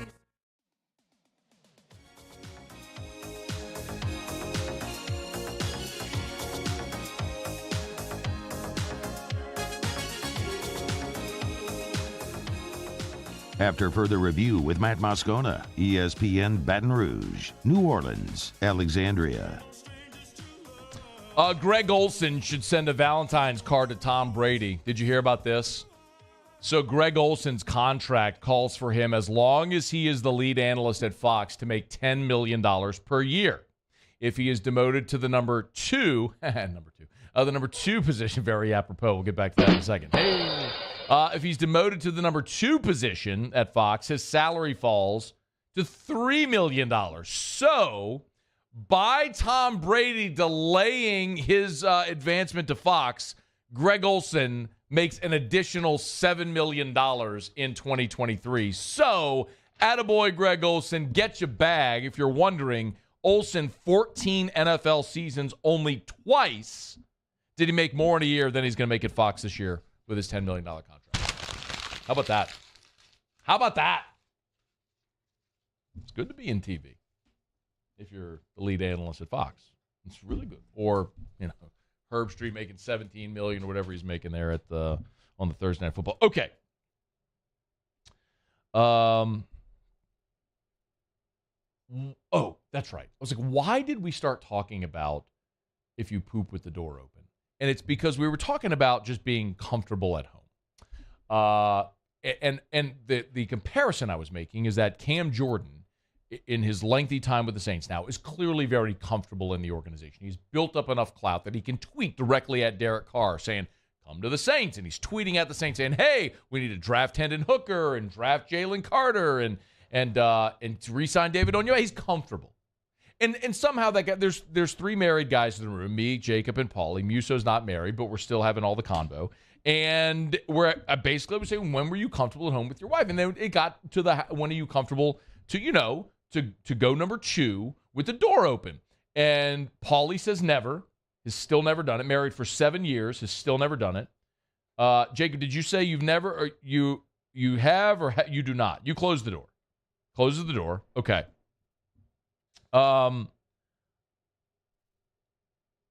Scott Luminay, been married for 10 years. You could remove the bathroom doors in my house and nothing would change. That's me. You know what? Give me the freak jury music. That's what I want. I want freak jury music. That's what I want right now. I got to tell a quick story, though. My wife will be mortified. It's Valentine's Day, so what better time than now than to mortify my wife? I said earlier, I am this guy. Noah Bales. My wife doing her makeup in the bathroom. We're having a conversation while I'm on the toilet. Like, I am Noah Bales. Los Daddy said, I get kissed goodbye sometimes while taking my morning poop. Like, that. Now, my wife would not come kiss me goodbye, but that's not my problem. That's just her objection. But we have met many a convo in that scenario. That part's pretty gross. The kiss goodbye. Yeah, that's a little pretty different. gross. That's a little different. That's a little extra. No doubt about that. All right, where's my music? Okay, thank you. Freak jury. Do you poop with the door open? Open or closed? I just realized, Muse, on this device, I do not have the call on. So you got to do it. And if you screw up, I know the rules. If you screw this up, Muse, I'm telling the boss. And it's going to be a problem. Oh, but I got to tell you a story real quick. Okay. Okay. Peter said, Matt, 31 years before I would do it. Still not married. Or still married 30 years still. Well, I don't know if that makes sense. But anyway. Daniel Clark says, I hope management never searches my email. This email from Daniel Clark. Shout out HR. Is titled, I walk around naked. That's the title of the email. The subject. My 36-year-old dad bod walks around the house naked. I've been married for 6 years. It's not about walking around naked. It's about going number 2. That's the thing. Anyway, Erica and I have been together since 2009. We just celebrated our 11th wedding anniversary. And to this day, August of 2009, we started dating. To this day, I have yet to see my wife poop. And you're going to say, Matt, but don't you all go on trips and hotels and Yep. No trace, ever. That's incredible. Not once, ever. No trace of it. I don't know what she does. She's a ghost. I don't know what she does. I have no idea. I don't know when, where. What if she doesn't poop? She has to. She has to. I mean, she is a human, as far as I know. But not once, ever, 13 years. Not once. That's insane. It's quite insane. And you're saying that's by design? What I'm saying? Oh, absolutely. Okay. Oh, she's hiding from me. You know, she'll wait until I'm gone, or at work, whatever it is. I don't know. I don't know what she does. I have no idea what she does. Maybe she has this whole other private bathroom in the house and I'm not even aware of. Could be. 13 years, not once. The craziest, Muse. I'm gonna tell you, man. You got it. Come on. No, that was. Yeah. That was part of the. I know the laugh at the end. It's a night court theme. Yeah. I got it. Anyway, 13 years. How about that? Is that incredible? All right, do we have calls? Not yet. Is it? We got to set it up. Okay. Yeah. Oh, we're late.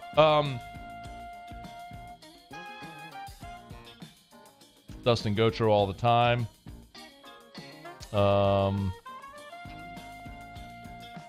These are so good, Scott Lumine. I love these tags so much. Damon Hinderberger, 20 years married, bathroom door closed every time. I don't get y'all, bro. Mike Ewing, all for leaving the door open. Alex G, you're right, but not great radio talk. I beg to differ because the text line is completely exploding. I'm entertained. And everybody is locked in on this. Like, I tell you all the time. I don't talk about what I want to talk about. I talk about what you want to talk about. All right, 499, we got to go quick. 499-1045, 499-1045. It's easy. No screen. Number 2, door open or closed. This is for married people only. Obviously, we can't verify. And all you're saying is open or closed. If anything... No, yes or no, right? No, it's... Okay, I guess we could say yes or no. Well, now I got to re-ask the question then, Muse. Gosh, dog it, Muse. Open or closed? Open or closed? All you're saying is open or closed. If you're married, when you poop, door open, door closed at your home. If you're married, 499-1045, 499-1045. If anything comes out of your mouth other than or k, you're getting cut off. Muse, do not screw this up. This is way too delicate a topic. I know the rules. Okay, go. All right, door open or door closed? Closed. Closed. What a loser. Are you keeping the tally over there? I got it. Okay. All right, next. Door open or door closed? Open. All right. All right, we're going to do 5 of them. All right, Muse, go ahead. All right, door open or door closed? Open. Ah. Oh, open. My bad. I screwed that up. Yeah. Okay. All right. It's 3. 2 more. All right. You're up. Door open, door closed. Hang up. Hang up. Yep, I got him. Door open, door closed. You're up next. Door open, door closed. Do another one. They didn't All talk. right. You're up. Door open, door closed. You're up. Door open, door closed. All right. What's wrong with people? It's over. It's over. I got to get the call screen put on this device. So you're not doing a bad job. I just got to go see it. It's over. So the opens have it 2-1. 2-1. Man, we're large sample size there. How can you not be comfortable if you can't poop in front of your wife? Is it just a respect thing, do you think? If you're not comfortable enough to poop in front of your wife, what else are you hiding? It's such a common, basic human function. What else are you hiding? Paulie, what are you hiding? Do you need a hug? Do you need a hug? I'm comfortable doing it. I just don't. It doesn't sound like you are. Doesn't sound like you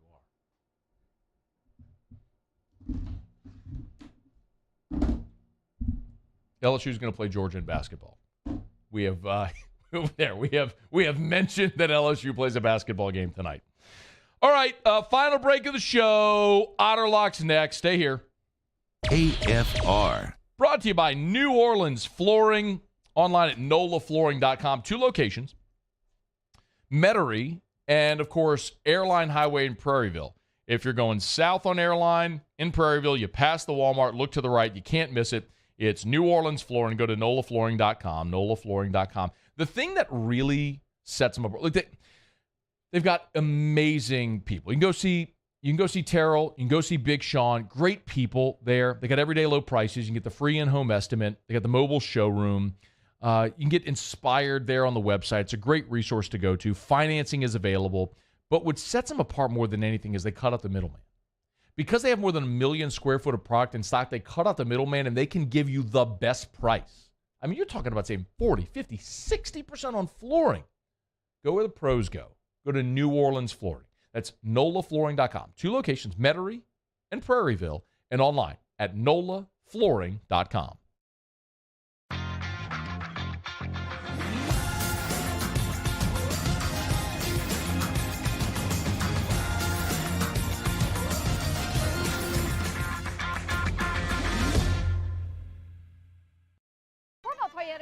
Is here to help you ring in the new year with no markups, and you'll never pay over MSRP. And we have new inventory arriving daily. So Happy New Year from our Corvell Toyota family to yours. I had to leave my parents. I had to move schools. I don't know anyone here. Everything keeps changing. Why is this happening to me? I'm sure glad you're here. Change a child's story. There's a child in foster care waiting for a volunteer like you.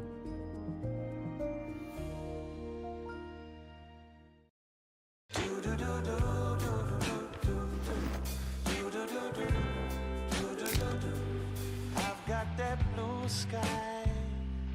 I've got that sunshine. Women who suffer from cardiac arrest outside of a hospital are less likely than men to receive life-saving CPR from bystanders. Be the beat for your community. Go to heart.org to take the CPR challenge and save lives.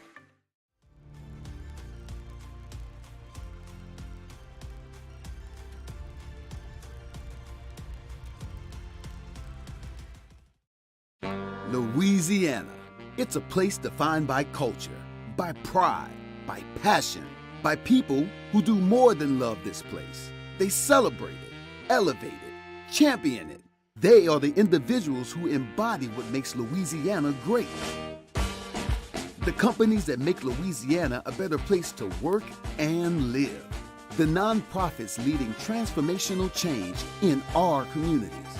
Champions of Louisiana are all around us, and LWCC is proud to celebrate them because we've always been Louisiana loyal. supporting the workers, the innovators, the change agents of this great place we call home. Who are the champions around you? Together, we can share their stories. Together, we can help our home state thrive. Together, we are Louisiana Loyal. Always.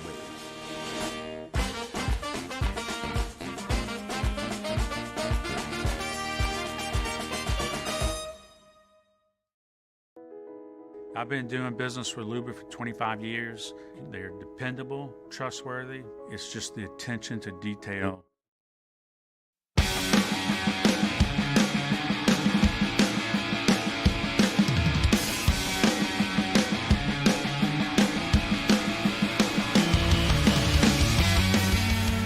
After further review with Matt Moscona, ESPN Baton Rouge, New Orleans, Alexandria. Down the stretch, we come final segment here on a Tuesday edition of AFR. Going to get the auto locks. Remember, download that DraftKings Sportsbook app. Use the promo code Baton Rouge. Great NBA special this week. Make a $5 money line bet on any NBA game. They'll give you $150 in free bets if it hits. That's at the DraftKings Sportsbook app. Again, download the DraftKings Sportsbook app. New customers, use the promo code Baton Rouge. Make a $5 money line bet on any NBA game if it hits. They'll give you $150 in free bets. You got stepped up same game parlays. You got so many things on the table to make the games more interesting, more fun, more exciting when you're in the game. Of course, you know, Auto Locks is coming up, so you want to be betting, make sure you download that DraftKings Sportsbook app and use the promo code Baton Rouge. 21 and older, physically present in Louisiana. Select parishes only. Bonus issued as free bets. Opt-in required. One free bet issued based on amount of initial losing NBA bet. Eligibility, wagering, and deposit restrictions apply. Terms at sportsbook.draftkings.com/basketball terms. Licensing partner Gold Nugget Lake Charles. Gambling problem? Call 1-800-GAMBLER. 1-800-426-2537. So we turn to the one and only, incomparable of an incomprehensible, the Ott father himself, Jimmy Ott. Otter, how are you? What's up, brother? How you doing, man? So we gave out your Vandy play, which tipped about 20 minutes ago. Yeah. So you're hoping for good result there. Hit last night with Baylor laying the 6. So the Otter, Muso was concerned about you last night. He said, Otter at a soccer game? I was. Didn't go so hot last time. Do we really bank on him? I said, I trust the Otter. I trust the Otter. I was nervous. I'm in. Hey, I ain't going to mention that female artist's name anymore, okay? We're not going to that again, okay? I'll leave that woman alone, man. Leave her alone. That was a Lizzo reference, by the way, for those that were not here last week. All right, Otter, what we got? So we got the Vandy play already. What else are we looking at tonight?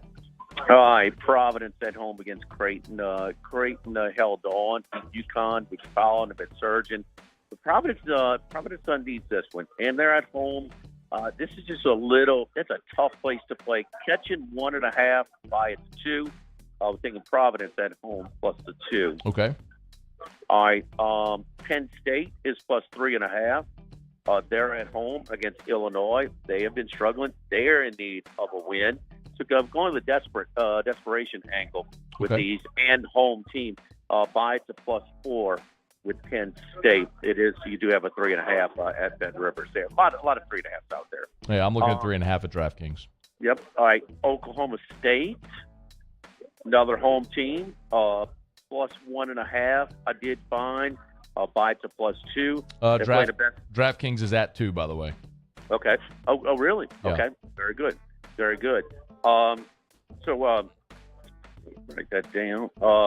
Take them plus 2 against Kansas. Kansas had another nice win on the road on Saturday, but Oklahoma State's playing the best ball of the year. One at Iowa State, big. They've won 5 in a row. I like the Cowboys, folks at home in Stillwater. Their place will be rocking tonight. Another home team, but this is a favorite here. Villanova minus the 9.5. Don't worry about buying the points when it gets this high. The 0.5 point.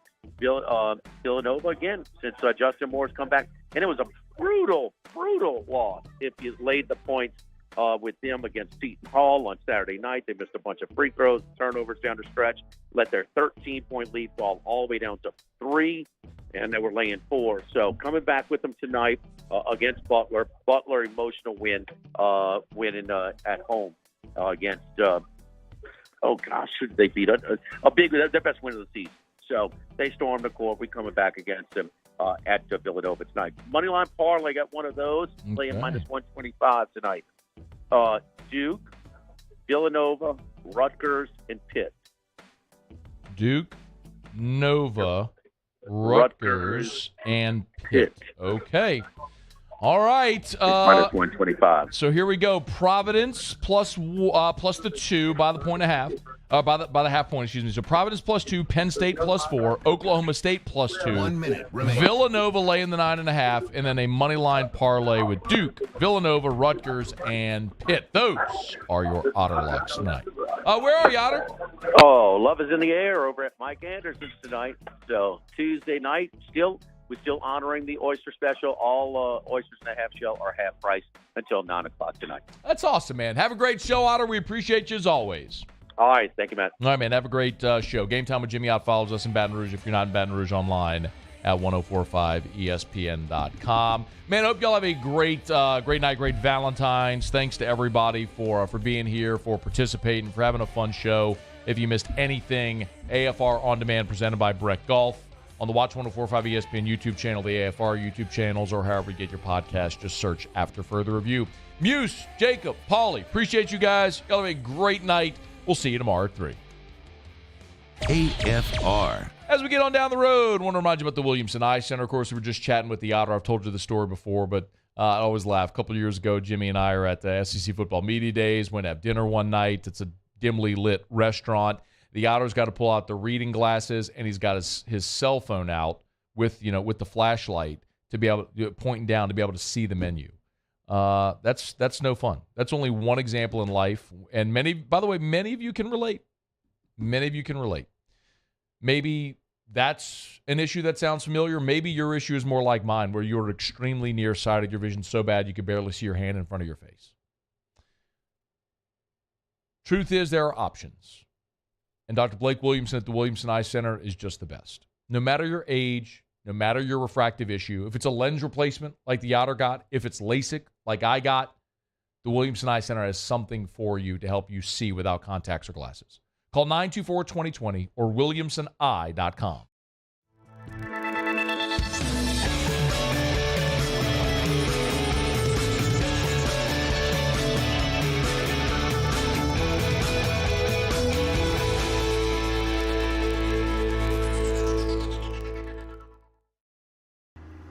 I had to leave my parents. I had to move schools. I don't know anyone here. Everything keeps changing. Why is this happening to me? I'm sure glad you're here. Change a child's story. There's a child in foster care waiting for a volunteer like you.